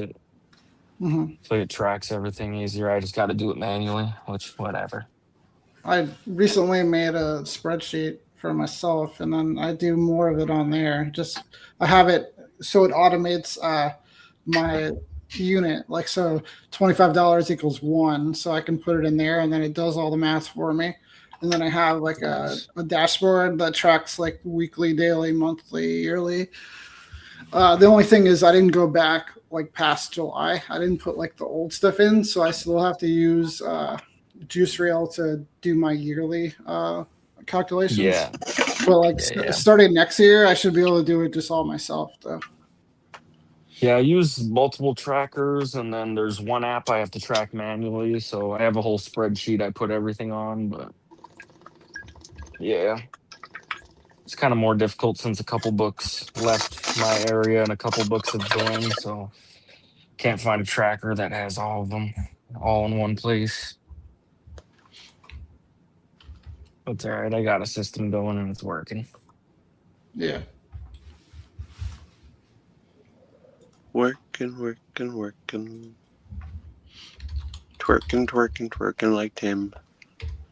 I did make one value bet prop that now, like, I liked the fight to end in KO in the main event, but I did bet a small portion on Ankalaev decision at plus 450 because the odds.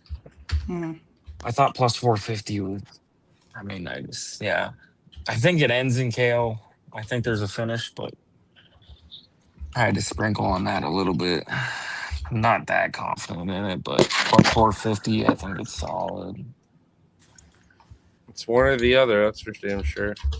Yeah, definitely. Like when I compared the KO at minus 150 to minus 200 or whatever it was to plus 450 on the decision, I was like, yeah, might have to sprinkle. So I'm riding with it. Screw it. Only quarter unit sprinkle on it.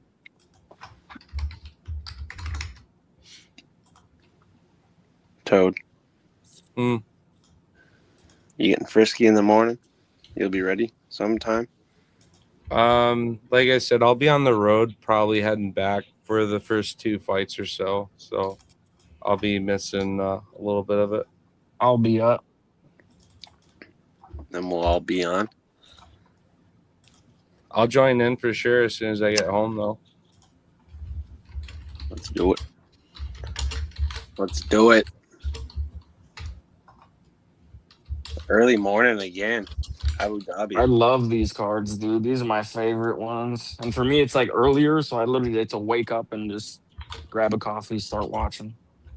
I mean, we're grown men. We don't get to look forward to waking up and watching cartoons anymore. So this is pretty cool. For real. Look forward to waking up to a fight. I just Hell yeah. some weeks are better than others. This week, unfortunately, I kind of already had plans made. Yeah, is what it is. But yeah, I'll look forward to catching up on the 2 or 3 that I missed. Can't imagine I'd be out much more than that.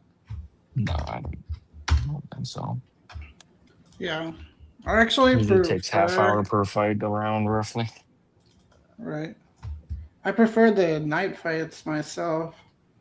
It's just easier for me to watch them, and I kind of like it being at the end of the day where like everything's done and I can just sit down and watch the fights. I hate waiting all day for the fights though. There's days where I'm just like doing stuff all day, and even if I'm busy doing stuff, I'm just waiting for the fights to start. Yeah, it kills me sometimes. I like it how we can mix it though. Like I can have a fight night, a fight morning. Like I like weaving them though, because now I could go make plans that night. Do something else. Like go do a fucking glow round that happens every Saturday that I normally say, hey, sorry. I'm going out to a campground tomorrow after the fights, so Yeah, there you go. Perfect. Fuck yeah.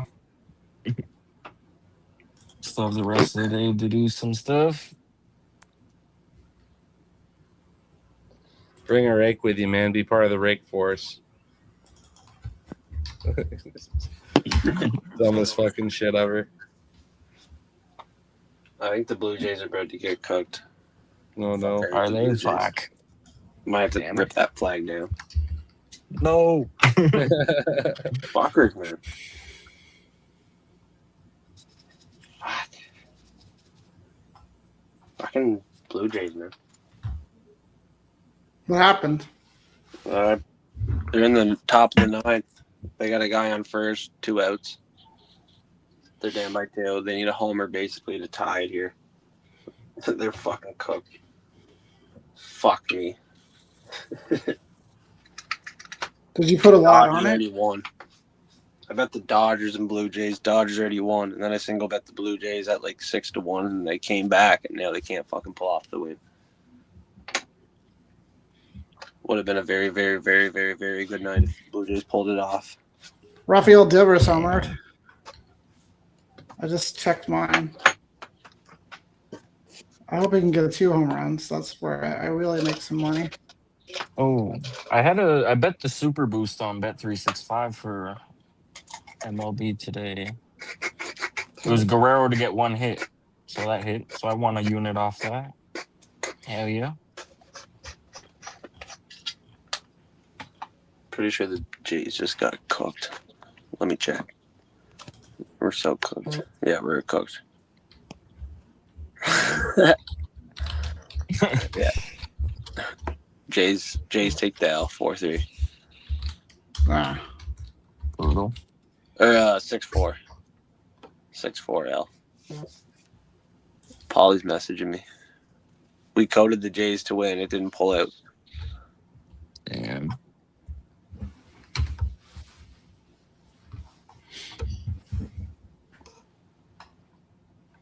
oh, Yeah, that's my wrong message.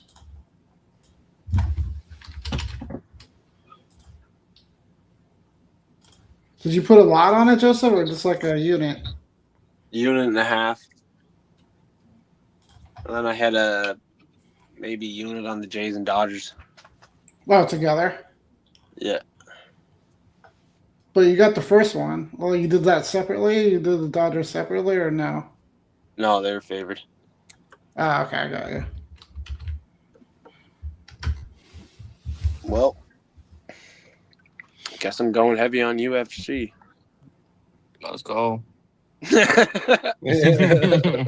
not a good thing. I'm against Tim on like everything. So Oh shit. me. Well, it could be. Maybe it's gonna be a bad day for me. Hopefully. No. It hasn't been my I'm best coming year. for it all. Fuck. I almost lost. Fucking Toronto. Fuck. Who was talking bad about them? It was Paulie, right? Yeah, he wanted me to code them today, and we coded them pretty good to win, and then they fucking lost. Yeah. And he keeps messaging me. He's pissed. Well, remind him about his World Cup bets. Yeah. He was giving out a lot of losses during that, and he's supposed to be like a soccer expert. I hope he can hear me Happens to right the now. best of us. We're still alive. So you hear that, Paulie? Eat these nuts.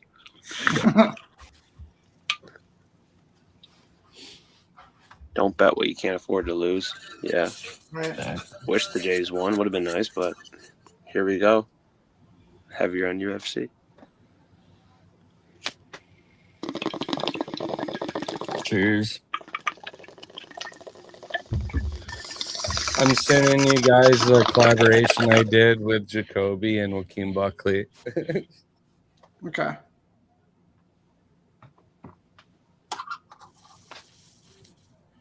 All right. I think I'm gonna get out of here. Yeah. Maybe I'll see you guys on the stream tomorrow after Ian takes a nap because it'll be daytime. So Hell yeah. You have a good night, brother. eventually, I'll probably take a nap around between 11 and 12. I'll probably come on sometime around then.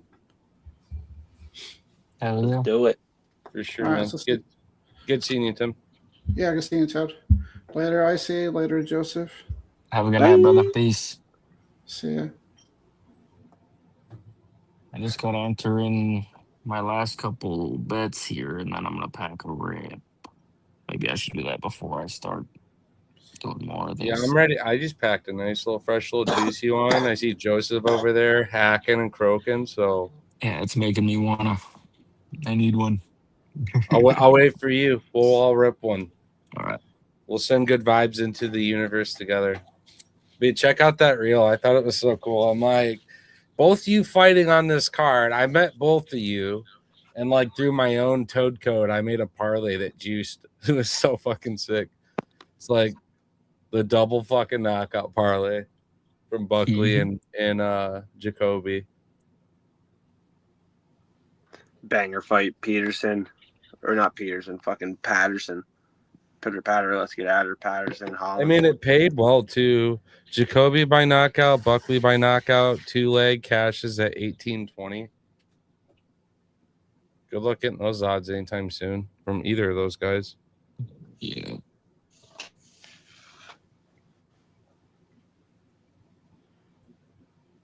Good luck. Good luck doing that. Paints a picture on the odds. For sure. Paints a little picture.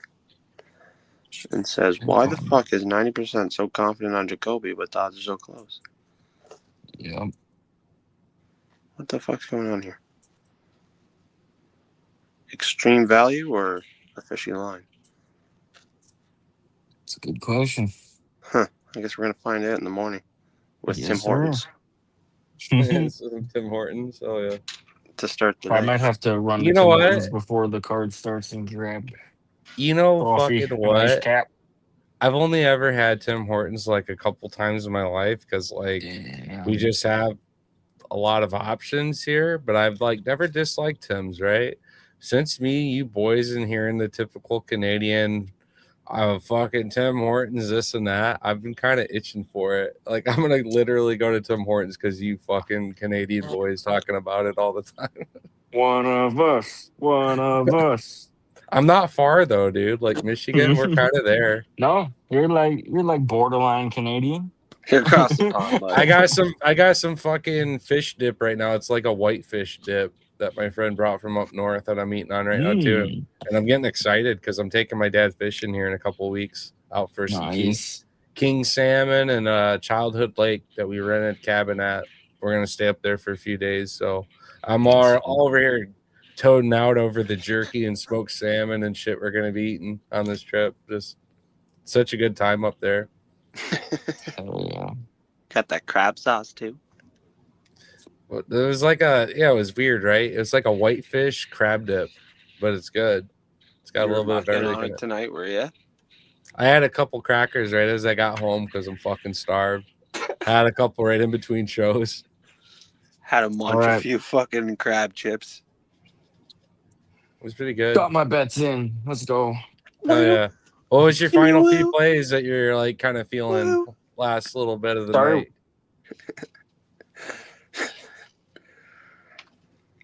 Who has a box to ripper? Dude, I love that we're both wearing fucking Poeton shirts right now too. Dude, check that out. Oh, no way. Dude, did I tell you I found this at Walmart for $7? No fucking shit. $7 Canadian. That's like $5 US. Dude, I'd buy that all $5 for you. Hey, when did you buy that? Dude, that's what I was saying. Just the other day. I think me and my girlfriend went on Saturday. I think I'm going immediately to my Walmart. Maybe Sunday? I'm going immediately tomorrow. They had this one. Yeah.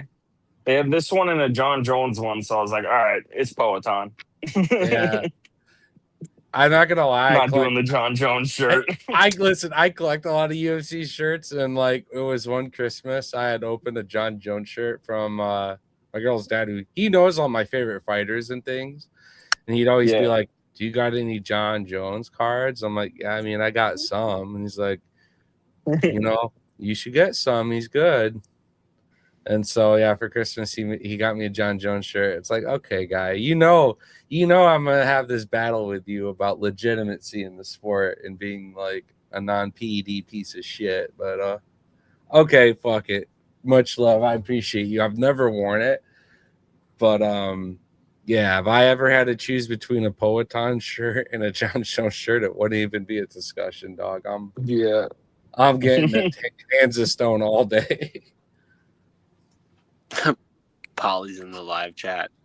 He said he can't believe the Blue Jays lost. It's going to be a bad weekend for me at this rate. He feels sick. While you're in the hospital, that's a good thing if you feel sick, bud. Manage your bankroll wisely. Yeah. Shouldn't have put so much units on it. Yeah. Match the units, not the dollars. Yeah, my girlfriend pointed out the shirt too because we were walking past the shirts and stuff to go get some groceries, and she like pointed at the shirt and it was the John Jones one. She's like, "Look," and I was like, "Oh, interesting." Yeah, for sure. It's John. Keep her, man. You may have just walked right by him without her. Okay, boys, I'm gonna hoot and go back to the lab. Yeah. Because the Blue Jays fucked me, so I'm gonna have to go heavy on UFC. No, Polly, I don't think we're fucked. We're gonna hit something on UFC. Yeah, for real. Hey, the She dude knows. who's leading golf right now is like plus 200. You All right, can buddy. parlay that. I'll take a rip with you right now. Yeah, let's do it. 3, 2, Fiends. Cheers, brother.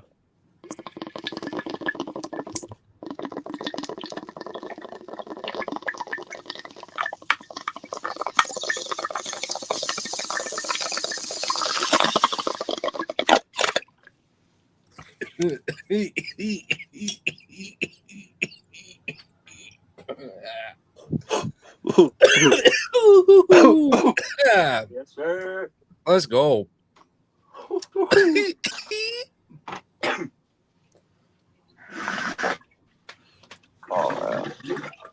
I'm gonna fucking croak and You join may the have convinced hospital me. with Polly. Me and him are gonna become friends.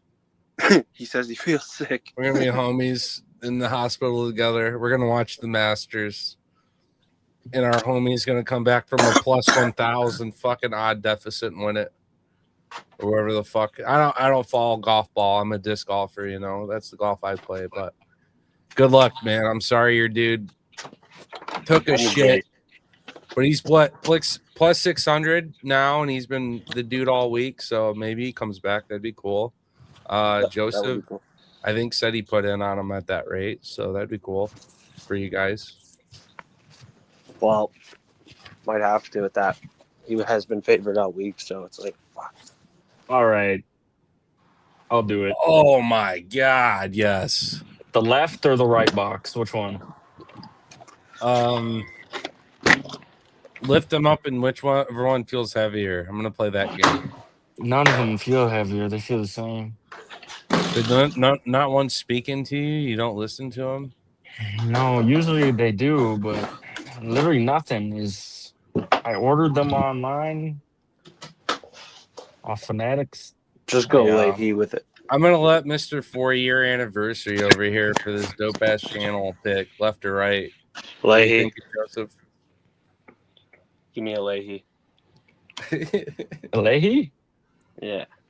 Mr. Leahy? Yeah. What the hell? Left? Yeah. Leahy. Oh, I had to fuck. decode that. Is a Ricky a fucking right? Did I just crack the code of Joseph here? Yeah. Ricky's the right. And the Leahy's the left. Yes, bud. Or Randy. if you wanna go Randy, right. yeah, I was gonna say Randy. would be more Yeah. fitting. Give us a Leahy, though. That's a lefty for sure, bud. Hi, Yeah, I don't Alright, know the way Donnie. you stroke it. I saw a fucking anniversary post from them not long ago. That cracked me up. Let's Fuck. do it. Donnie's Alright. meat pie. Hopefully this goes better than the last box we opened, all right? Yeah. Hey, No dude, your first autograph. box you opened ripped, though. You had a killer first box. I saw you rip. Yeah. The Obon Elliott out of 25 autograph. I still have to redeem that. Oh, Not a bad card. I Hopefully got Obon can fucking have a more success in the UFC here. brother 2 blasters and a mega, and I got fucked. I got like one Alright. numbered card. Jeez. All right. Let's do this. First pack. First pack. What's Icy gonna get? Smash that like button. Come What on, am man. I gonna get? I better pull like a case hit or something. I need something big. I've been waiting for a big one. Andre Lima. Didn't he lose? Did he lose his last fight? Yeah. Right? Mhm. Who was he? Who was that again? Borjas. Oh yeah, it was He found a way brutal. to another fucking decision to win. Francis Marshall. That was the first time I've pulled his rookie card out of all these boxes. Surprisingly, same with Hyder Emil. I've never pulled a Emil rookie yet. Nice. I'm a fan of Emil, but I think He's got his man, my midnight. memory's fucking shit right now. Who did he fight in his last fight? Who was it? He fought recently, and I bet against him. Christian Rodriguez. Yeah. C-Rod. That was my pick of the week, I think. Rainier Yep. Ritter, RDR, Global Warriors, Peyton Talbot, Fractor there. One's a little warped. It's a great refractor. Chara, Yeah, not a bad one. Nice shine. man, his beard looks so orange in the photo on the card. Yeah, It's crazy. it's a little Photoshop for sure. That's Yeah. fucking not like that at all. McVeigh. I have a McVeigh auto rookie. That was one of my better pulls out of this year. And look at that.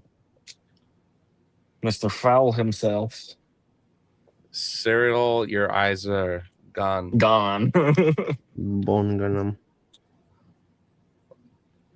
I mean, all right, let's get something good here, boys. Second Yeah. pack here, I think. Rooting for you, bro. You got this. Get that one touch RDR. ready. Yeah, I got some on standby. Hell yeah. Draj. That's a moto. See if I can keep the cards organized here. Base, Allen and Ginter. Hey, that's my boy. I like that insert a lot from that series. Biggest straight bet I've ever made. Nice. Max Holloway. Safe. Song Park. Yes, sir. Oh, this one's a different one, I think. It's got like the squares. You see that? Yeah. Yeah, I don't do know what actually. that one's called, but that one's a different. Flip it parallel. and see if there's any kind of numbering to it. I don't think so, no. Or maybe they're all like that. Are all the checkered ones like that? Or yeah, it is. Never mind. I never noticed that. It's just a checkered. Hey, we Danny were talking about him Barlow. earlier. He's cool with the community, Sure. man. You can reach out to Danny and he'll respond to you. He's a cool ass dude. Yeah. I was huge on him coming into the UFC. Same. Wellmaker. I have so many base Wellmaker rookies. It's crazy.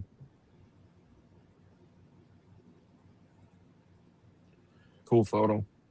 But I thought he was gonna clip Patterson, or Patterson was gonna sub, so I had it kind of going both ways. And then Patterson smacked the shit out of him. I'm like, oh no, did not expect that, because he had that fight with Quinlan where I'm like, man, that Danny Barlow, he's tough, man. He's hard to put out of there. He got a broken arm. I remember that fight. Bang. He'll still bang with you with that Yeah. broken arm. He'll break it more, beating your ass with it.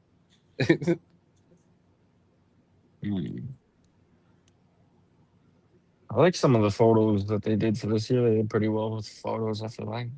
Bro, the Just colors base look ones really like that. good. Oh, Nice. made some money fighting him. Let's go.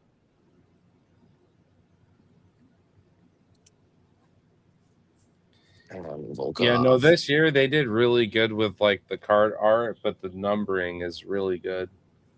Yeah. Firo.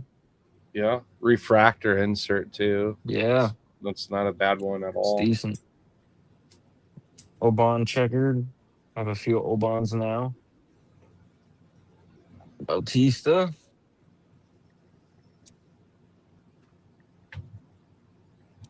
looks like an Armin and a Pinto. I think that's the first Pinto rookie I've pulled too. Nice. I think we're sweating 3 packs that are definitely going to contain something here. Still waiting on a numbered card, an autograph, something. I'm rooting for that case hit, man. I don't have the That would be checklist huge, for right? me, but bro, I'm rooting for that case hit. I've never pulled like a case hit out of anything, like a big case hit. My first was my This first. pack's been annoying. I opened 2 boxes of Select, and I got the John Jones Tiger Octagon side. And this is before he had came back, right? So it was like really anticipated that he would. John base. Leon base. Oh, another redemption. Marino Rodriguez.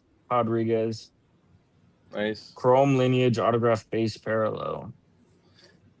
It's a rookie though. It's a rookie auto at least. Damn. That's my second redemption. Now I have the Oban and this one. Sucks, yeah. You can't just enjoy the ink in your hands. I was hoping for like a booklet or some crazy shit. Yeah, that would be crazy. Yeah, that's all right.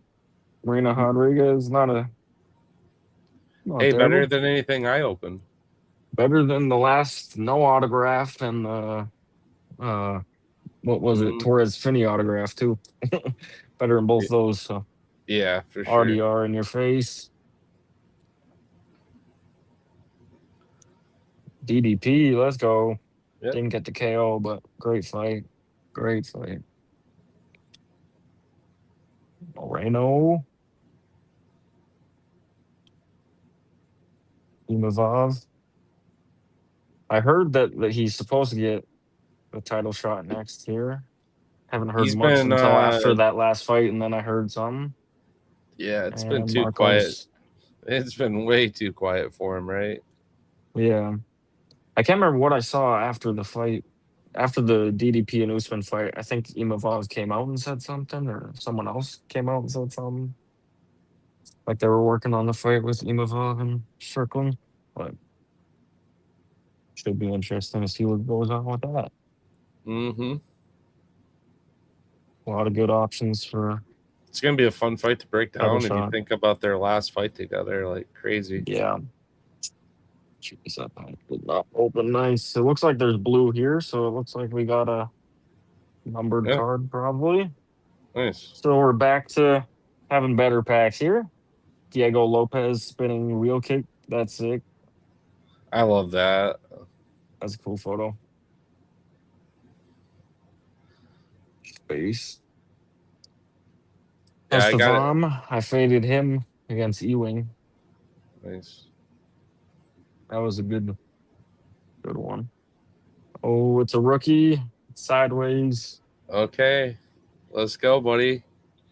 It's sparkly. It is. Come on now. Oh, Teixeira.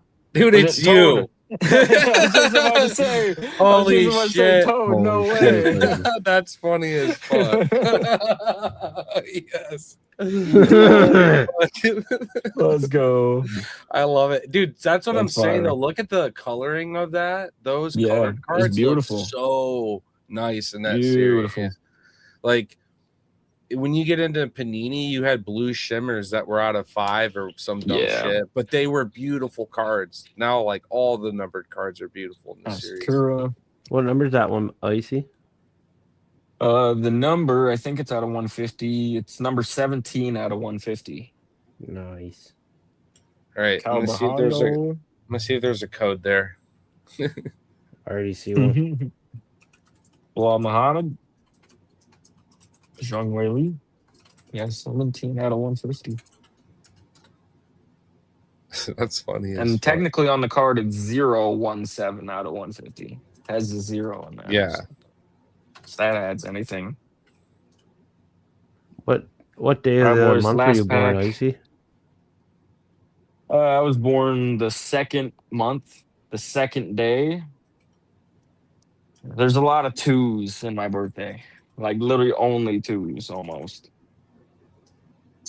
How old are you? I am 24 years old. Damn. Born in 2001? Two. It's 2002. 020202. And you were born on the second month, second day. Sean Brady base. Chase Hooper base. And MVP base. Oh no. Will he ever come back? Oh man. Yes. He'll be back. Olberg, when will he be back? JDM, same thing. It'd be interesting to see what they do with JDM now. Cody Steele rookie and a Brandon Royval. All right. Well, Tellison to share out of 150.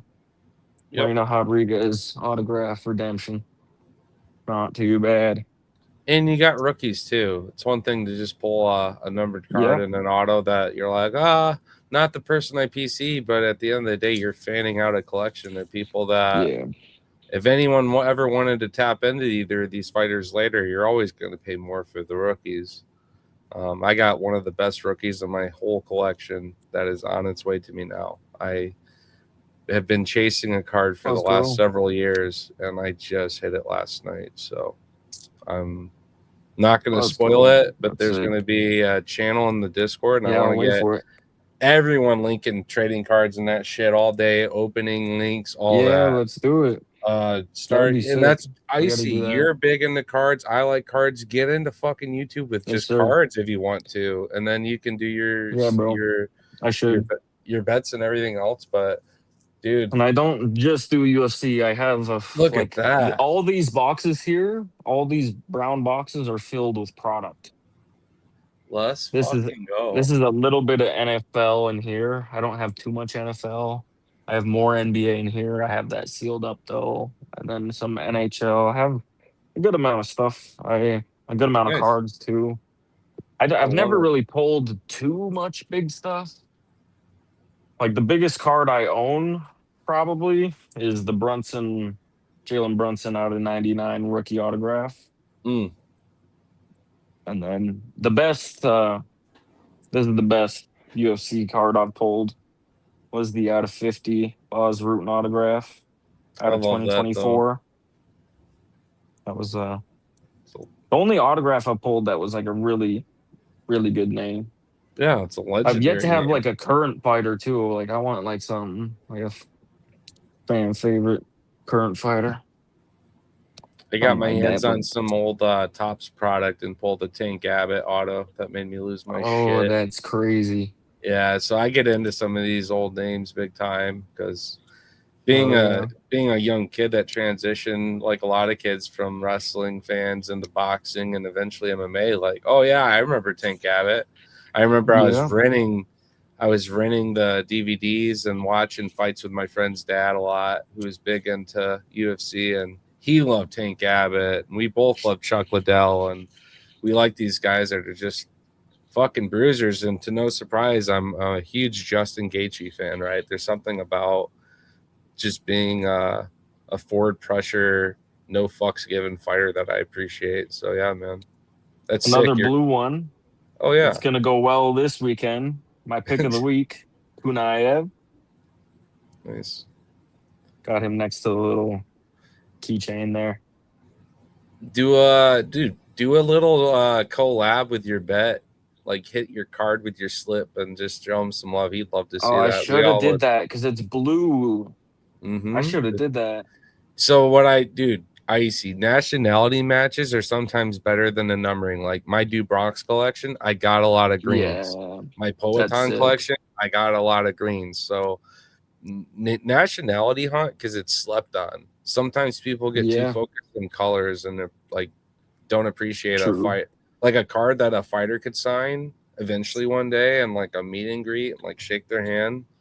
That all of a sudden that card just has an insane value because that card normally doesn't come signed, so you become like a rare collector in the world to that moment. You know? I was too nervous to bring my shit with me to 300, but I met Marab, did an interview with him. That's it. Met Ode Osborne, met Buckley, met Dustin, met like some other fighters, and I could have had all my cards with me, but I wasn't sweating that shit in Vegas, you know. Yeah, Have a exactly. card bend up on me or something, just stolen from the room. Nope. But I got a lot of good Marabs, and so it was cool meeting him. And I went to shake his hand. I did a fake takedown, and his hands went like this, and he was like both laughing but serious, like don't like we had a That's good funny. laugh right after, yeah. And my questions were basically like, so you got Aljo moving up, you know, how's this transition feel, and how are you competing with the backpack and training, knowing that he doesn't have to cut as much? And that was a loaded question because I knew that Aljo needed to come up. His cuts were insane, one of the hardest in the UFC. But that also meant that Marab had kind of a leveling up partner in a way, right? The training and the build into that weight. Marab had no problems with Aljo going up 10 pounds heavier. And that's all I needed to know because I knew that Sugar was fucked. I knew that Marab would eventually climb the ranks and get his title fights. But I did think Piotr Jan, and there's some fighters that would still give him a much tougher fight. But the moment I knew that he wanted O'Malley, we talked about that briefly. I was like, yeah, I hear you call for O'Malley. Like that's the earliest clip I remember of Marab, like in a construction site, basically calling for the Sugar fight with a sledgehammer breaking down walls. You know what I mean? He's like a GSP. He was just doing hard physical labor jobs, staying in shape while getting paid. That's how he mixed it. Yeah. I appreciate that grind, dude. Like, Oh yeah. Marab ain't no fucking joke. He literally, meeting him, remind me of like a dwarf from like fucking World of Warcraft. Like he is a little built like stone goblin. Like he will fuck your shit up. Like Marab is a hard guy to put away, and he's proven that, right? Yeah. He's proven that he is a geo dude. Yeah. Like he is made of rock. So He had a lot against Jan in that last fight. I could He's see how tough. Jan was gonna be in the fight and make it a fight, but I was not, dude. I know the activity caught up to Marab. That's so much activity, such a hard cut, so busy and active outside Not of many defending. people were on Jan in that fight. No, because Marab didn't make anything look like he was even human at times. The first fight was so decisive, so yeah, the Umar fight, I think, gave him a lot of cred against these guys that were going to mix it on him. It gave him like a huge aura boost that sent him through the moon. Yeah, and the everyone Sugar saying ones he's weren't boring as, and kind of stopped talking after that one. I heard everyone after the first Sugar fight during the rematch that, oh yeah, just a boring da-da-da, it's another decision. Exactly. Or unless you believed O'Malley, and I'm sitting there with my buddy like, no, Marab's a 10-1 submissionist, and Tim and Sugar have this idea that he's going to do jiu-jitsu and in this short period of time even be in the same atmosphere as Marab. I was like, that's funny. He's going to get choked out trying to fuck around. He's going to find out. So at a plus 1,000 prop, we put 5 units each on it. Hell yeah. And it's, you know what I mean? At 1,000 prop, 5 units was boom. Made my fucking day. That helped me close out the year really strong too. It was good. Paid for the whole trip. Me and him partying together at this nice hotel. Party rock. All the girls were down fetching us all this delicious ass food from the bar, having cocktails and shit. We're just up there smashing like these crazy bougie ass wings, just screaming. I'm surprised we didn't get like knocking on our door from the staff, because you've seen it on the live show when I'm getting excited on a fucking crazy sequence and bed or finish, I get fucking going, son. And 1,000 prop 5 unit smack on top of all these other finishes I had. That was That was one of my best cards of all time. Oh yeah. It was I think stupid. I'm gonna head out now. It was a good show. Thanks for having me on board. Yeah, dude. Dab time. Tyler says dab time. It's fun opening some cards, Maybe nap talking time. with you guys. I think Thanks I'm for gonna opening them smoke and go on bed. stream, dude. Thanks for Yes, sharing sir. that with us. That was clutch. I'm Like I happy. said, Yeah. the I'm last happy- couple times it just gives me an excuse to open some cards. So, hell yeah. No, anyways, man, love your work. Thanks for hopping on. If you guys didn't know, Yes, sir. IC, huge in the community collaboration. Show them some love on IG. And it sounds like maybe, just maybe, we might push the YouTube presence eventually. I would love to see it. Might have to. I think you Appreciate do you well, guys. man. Much love, brother. All right. Well, I'll talk to you guys tomorrow. If you guys are doing the watch party, I'll join at some point. Yeah, come rip, Have a man. good night. Much Let's love, make some brother. money tomorrow. Hell yeah. Night Peace out. IC. Good Check night, him out brother. on IG. Check him out. Hit that fucking intro. Let's see that shit again on the outro. My boy Icy. Much love, homie. Good.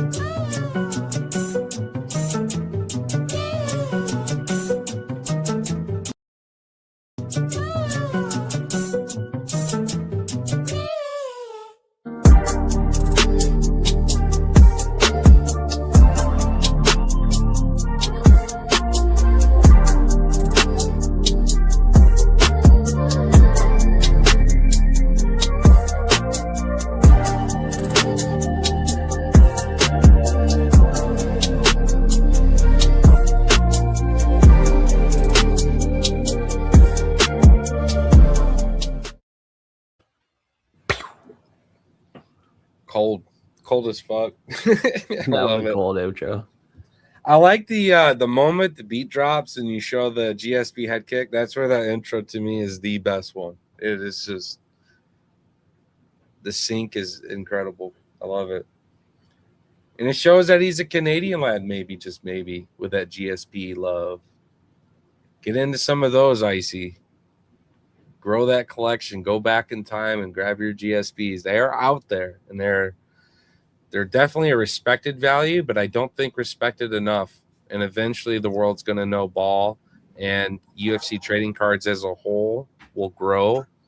And all these OGs, legends, the conversations that you have about each division, those are the fighters that, yeah, chances are people keep mentioning them on Mount Rushmore. You're going to have one of the greatest fighters of all time, numbered iterations, autos.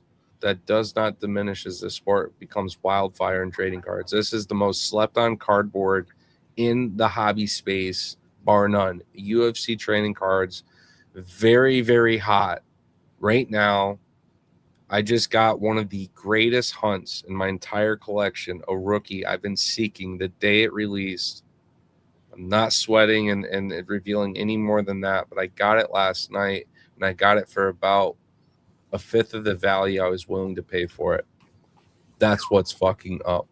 Get out there, hit your auctions, set your timers, and snipe that shit if you really want it, because the Toad's out here doing it just fine. This is Set what your we timers. Really, set your timers. Early event tomorrow, Toad. Yeah. Set the clock. We got to go to bed a little early tonight. Yeah, we're winding down. I mean, I'm not gonna lie. I've had one of those work weeks where I have no problem crashing tonight. It's finally cooled down where I'm at. I've no fucking joke, because of the house. I got catfish. They told me it was a full central air gig. This portable AC keeps me so my balls aren't too hot, as Derek Lewis would say.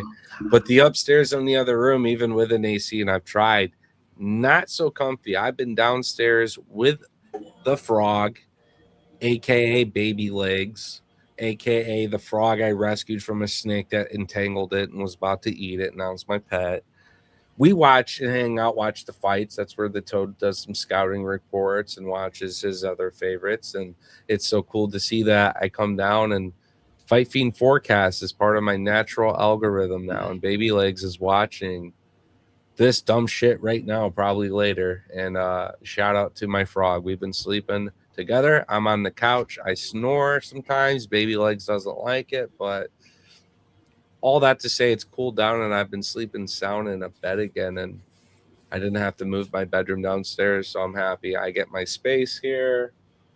You know, it's my house. If I really wanted to, I could just have my living room be my bedroom, but that's no way to fucking live. No. That's no way Living to like a invite toad. guests into your home and, you know, watch a fight or hang out. You know what I mean? So, not that I do a bunch of that, but I have boundaries. You know, we'll hang out on the couch and not die of a heat stroke in this fucking forsaken house. But MMA has helped me prepare for an upcoming down payment. I'm moving. I'm getting a house. I'm looking for property too. We may be building. So the better we do together, the faster I'm swinging a hammer and building my last and final mud hut, the actual MMA Toad mud hut. And I will have a dedicated room, much like this one, to the love of this game. And I do IT for a living. So if you've seen the IG reel with the guy that's got the stadium, the octagon, all that shit, I'm basically going to be crafting my own. So anyways, man, all the extra fun money from doing our shows the last few weeks on the hits that we do get, been really big hits when they hit, right? So the props are more modest this week, but I think there's some pretty safe ones. I think the show called them out. So all that to say, Fight Fiend forecasts. There's a Discord. We're going to be doing a lot more over there. Trading cards are an extension, but yeah, bets from the team. Tim, sounds like we got plenty of sports. Paulie's what? Baseball, golf, MMA. Your baseball, golf too, maybe. Basketball, football, Yeah. hockey, fucking swimming. You bet on swimming? Sometimes How's dog that racing go? and shit. How's that go? No, You bet mostly. horses and shit too, Joseph? I'm learning I you still, wish. man. I love it. That's hey, you can do it, sweet. Well, No, there's anyways. no hardest racing in the Discord. I Soccer, picked basketball, a random football, fucking hockey. horse to win, and it hit one time for a free bet. It was like a sweat token thing. Get your money back if you lose, and it hit. I'm like, what the fuck? It was the dumbest, sometimes luckiest I- shit, dude. My horse was getting its ass kicked, and then it Sometimes I said, bet on dogs running around, you know. and then he beat the fuck out of that horse, and it beat the other horses. Is what I saw. Anyways, harness racing, dog racing. sounds Nothing like there's a serious, lot. though. You post all this in Discord? What? No. I was gonna say, what the fuck? I haven't gone through it enough. Dude, I love going to horse races. Horse I bet races it's a are good dope, time. I bet it's a good time. I would enjoy a horse race in person all day.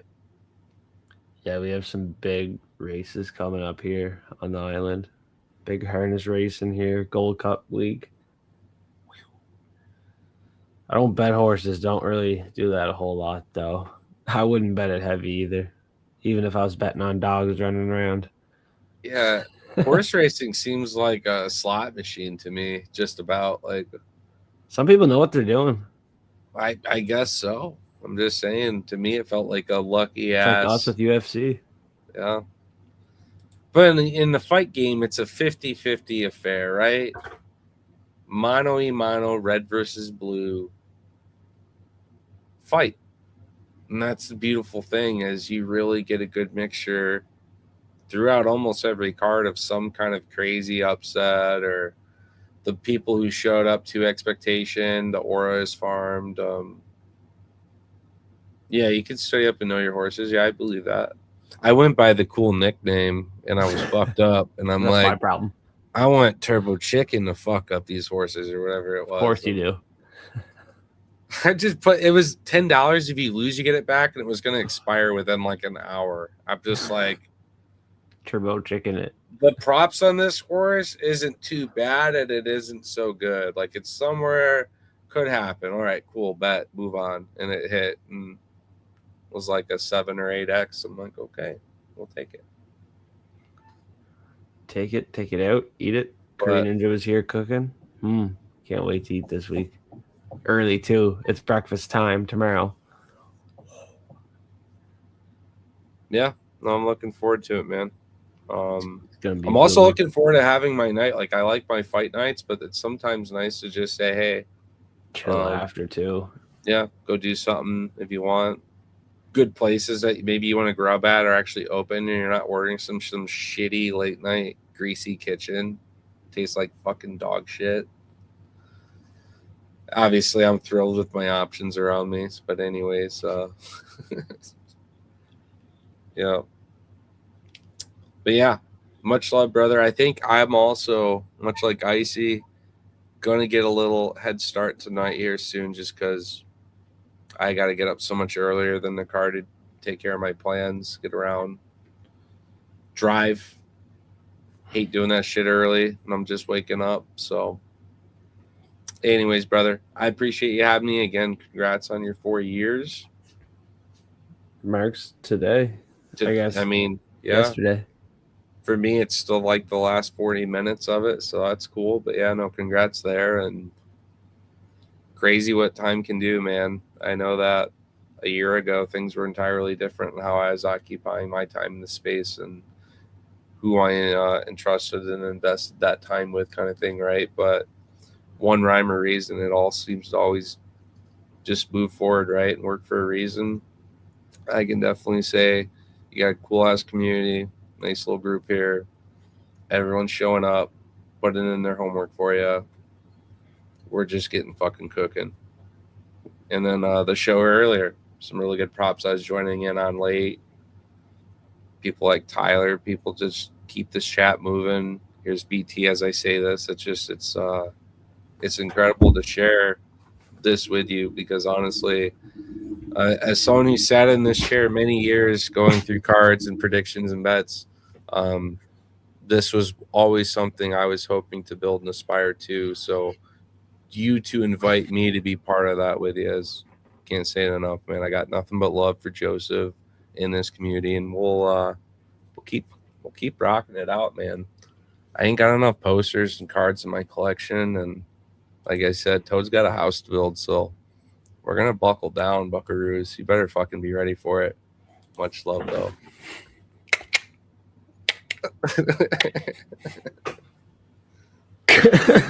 Let's go! I'm not even told.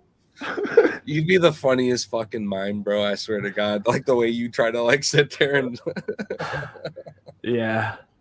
I might be like Oh, perma shit. fried or something. Something happened. I was dropped on my head. I was told once or twice. Yeah, That don't could worry, play a dude. factor.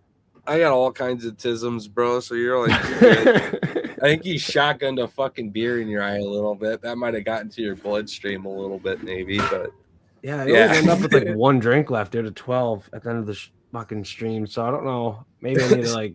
I might Figure miss something one out. extra fight because I haven't had time to go to the store and do shit. I was considering doing that tonight. I'm not interested, but yeah, I'll have to go to the fucking store and get some drinks and shit ready for this card. You got to get some drinks for this card. Rather if they're ice caps from Tim Hortons or a vodka drink that you have left over from Friday night because you don't got much left. I'm gonna be exhausted. Grab 'em. I'm gonna be on the road. I'm gonna have some coffee rolling, so I'm gonna definitely get something that can mix with that coffee a little bit, and then yeah, like what you're doing, like a mimosa, some kind of. What the fuck are you doing, bro? Why would you do that? I'm just kidding. You fucker, you. I'm gonna do it again now. Fucking biting into this shit like a shark, you fucking buffoon. Yo, what's up? 10-7 I MMA. probably shouldn't, man. I feel bad, man, because I was just literally saying thank you guys, much love. I'm gonna go to bed, but I kind of want to hang out real quick with 10. How you feeling? How you feeling about this card, bro? Tell me your favorite, like your picks, your bets. Like, what do you excitement wise? Like, I'm ready to rip the fucking feet off the bookies. So obviously, I got Walker. We're taking a sub, path of least resistance. Just do it.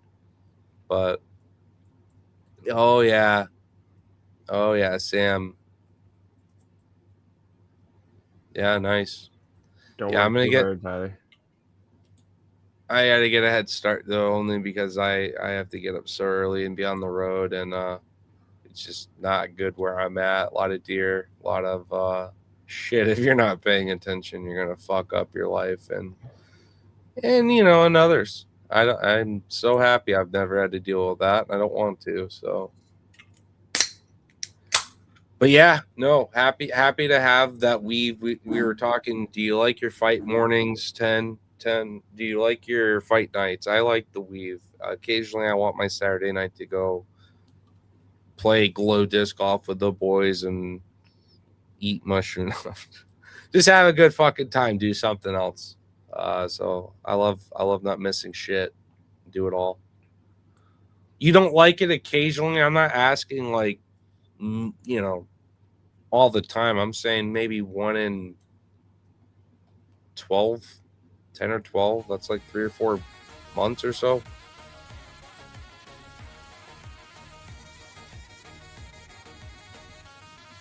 Do it kind of like a third of the year, almost, you could say. Sneak those in. You can schedule some other shit. Toad, this song goes perfect with you ripping that little like hookah thing you got. Yeah, this thing, yeah, for sure. I wish it was a hookah, then we could Little share. fucking genie lamp. Yeah, no, fuck the 2 a.m. ones. 9 a.m.'s not bad.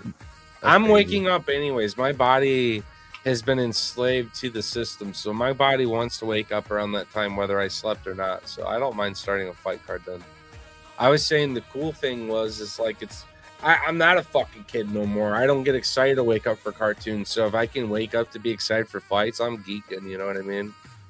I know he's bumping the fucking arm on walkout. I know.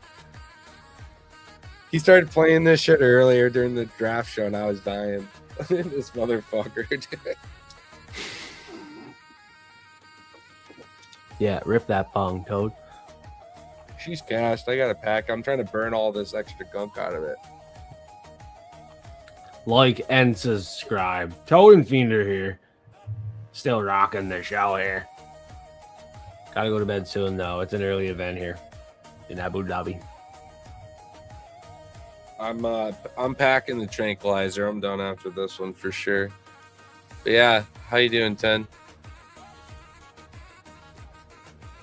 My boy Dino over here. Give him some love if you would, please, so kindly. I have a good feeling you'll become a fan as well. A lot of good content, fight interviews, predictions, collaborations, and a very cool community. Would love to see those worlds clash and combined, as I'm also hanging out here with Tyler, BT, and many others throughout the last few weeks I've been on, and I see the consistency and everyone showing up each week. So this is kind of the after party, but yeah, Tim, Icy, and the whole gang that have been showing up, Fiends. We had Talk in here earlier making debut, Polly Walnuts. So there's some interesting cats that are showing up, but I'm not hearing a whole lot I don't like. So it's cool little group over here. Obviously, big shout out to our friend Pro Schmo. Love his analytics and his like code, his breakdown, the stats. Community combined, I think, to keep us on our toes, sharp, ready for war, and it's changing our lives. Great meeting so many cool people in the hobby. I'd enjoy if I had to do it alone, but I'm so happy I don't really have to consider that. There's just so many involved, dedicated, awesome people in this space that I get to look forward to, whether it's on my phone, chilling on my couch, listening on a browser tab while I'm working my ass off. If I can't be tapped in, y'all are tapping in, and I like listening in and lurking when I can. I definitely wish I had more time for it now. This new career thing's not really new, but it's evolved into something more serious. So I'm having to focus up way more. So I love digging into the cards like this after work and taking it more serious. Shows kept me more honest. I've taken some really crazy dogs, but this has been a year to do that, and it's not always so crazy when it hits, right? So the ones you believe in, man, the ones you believe in, they hit a little different. I heard a lot of doubt on Jacoby. I believe in Jacoby. I didn't hear much doubt at all on Walter, but there's some. Those are two guys that I'm looking forward to their performances. It ain't Fiend. That interact with the Toad, friends of the Toad, had a nice little quick chat with Walter earlier, as well as Jasmine Jazadivius. We're looking to be doing some fight interviews coming up here soon. And yeah, it's going to be a good time. Looking forward to some of these upcoming fights. Sad Jasmine's is rescheduled because of Blanchfield injury, but at least we're getting the fight. That's a good one. Yeah. It ain't Fiend. Trying to for sure conserve and just save up, bro. Trying to make a big move in the next year. I rent month to month. It could be any time, but I'm probably going to buy property and build. So would be cool to put the side hustle to use and make it happen. Why is it Toad for fuck that? Code for Congress. I'll put a motion in place to deny. Joseph? Code for president. He's just a thing. I've actually been going to a local board meeting in my community fighting for disc golfers to play a course because they've been bringing out like enforcement officers because disc golfers want to like smoke a hooter and have a beer after work and play around. You know, they've been putting out like a bunch of officer doofies that are harassing people, hiding in bushes, stalking people through the woods. So your Toad's fighting for his community. I am in a lot of those political conversations, but that's like sitting at a stop sign, you know what I mean? Like, what is the intention of what you're doing? It's going to happen regardless. I do have the longest speeches ever. I'm sorry, bro. There's a lot of collaboration mentioned there, though, too. Hopefully, certain people are hearing and listening, but me and Joseph got some things in the mix I'm looking forward to doing, and I think the Discord's just kind of going to grow. But it's an absolutely a group thing across the community, so get out and appreciate your various rappers with various styles, maximum efforts, because they're out there everywhere in this community, and you guys are seeing a few of them right here between chat and on your screen, so give some love. Facts. Spitting facts. For real. Dude, you've applied yourself more than a lot of people I've done business with and work, dude. Me? Yes, you're doing your draft. You're doing you're making up fantasy cards that's actually involving really good local regional fighters. For instance, we had Aaron Jeffrey on the UFC Canada card making an appearance. Just some outside the box shit that I really appreciate. You bringing people like Tyler from your chat into these shows. Cool guy he is. You mix it up throughout a week. It's hard work. I know. Same to our friend there in chat. I know Ten's pumping in a lot of hard work too. You guys are inspirational. It's been great to collaborate with both of you over the years. And any fucking time, any day, hit me up. I love this game. I'll be here forever. But yeah, I'm gonna go get our rest. And Joseph, you try to get some sleep, guy. I don't know. It's gonna be hard to like really tone this down a bit. Especially when Kickstart My Heart turns on, it's like, fuck, can we really go to bed? But you're like doing all the songs someone would set a fucking alarm to wake up to and like feel energized, like you're not helping the mood you're going to bed. You motherfucking ready. I'm gonna bend over Abu Dhabi. Yeah, pre-show's sweet. I know we've been kind of having just our own naturally too with bets and predictions and things too, but yeah, no, I'd love to hop on at some point for sure and be part of that again with you guys. It's always a lot of fun.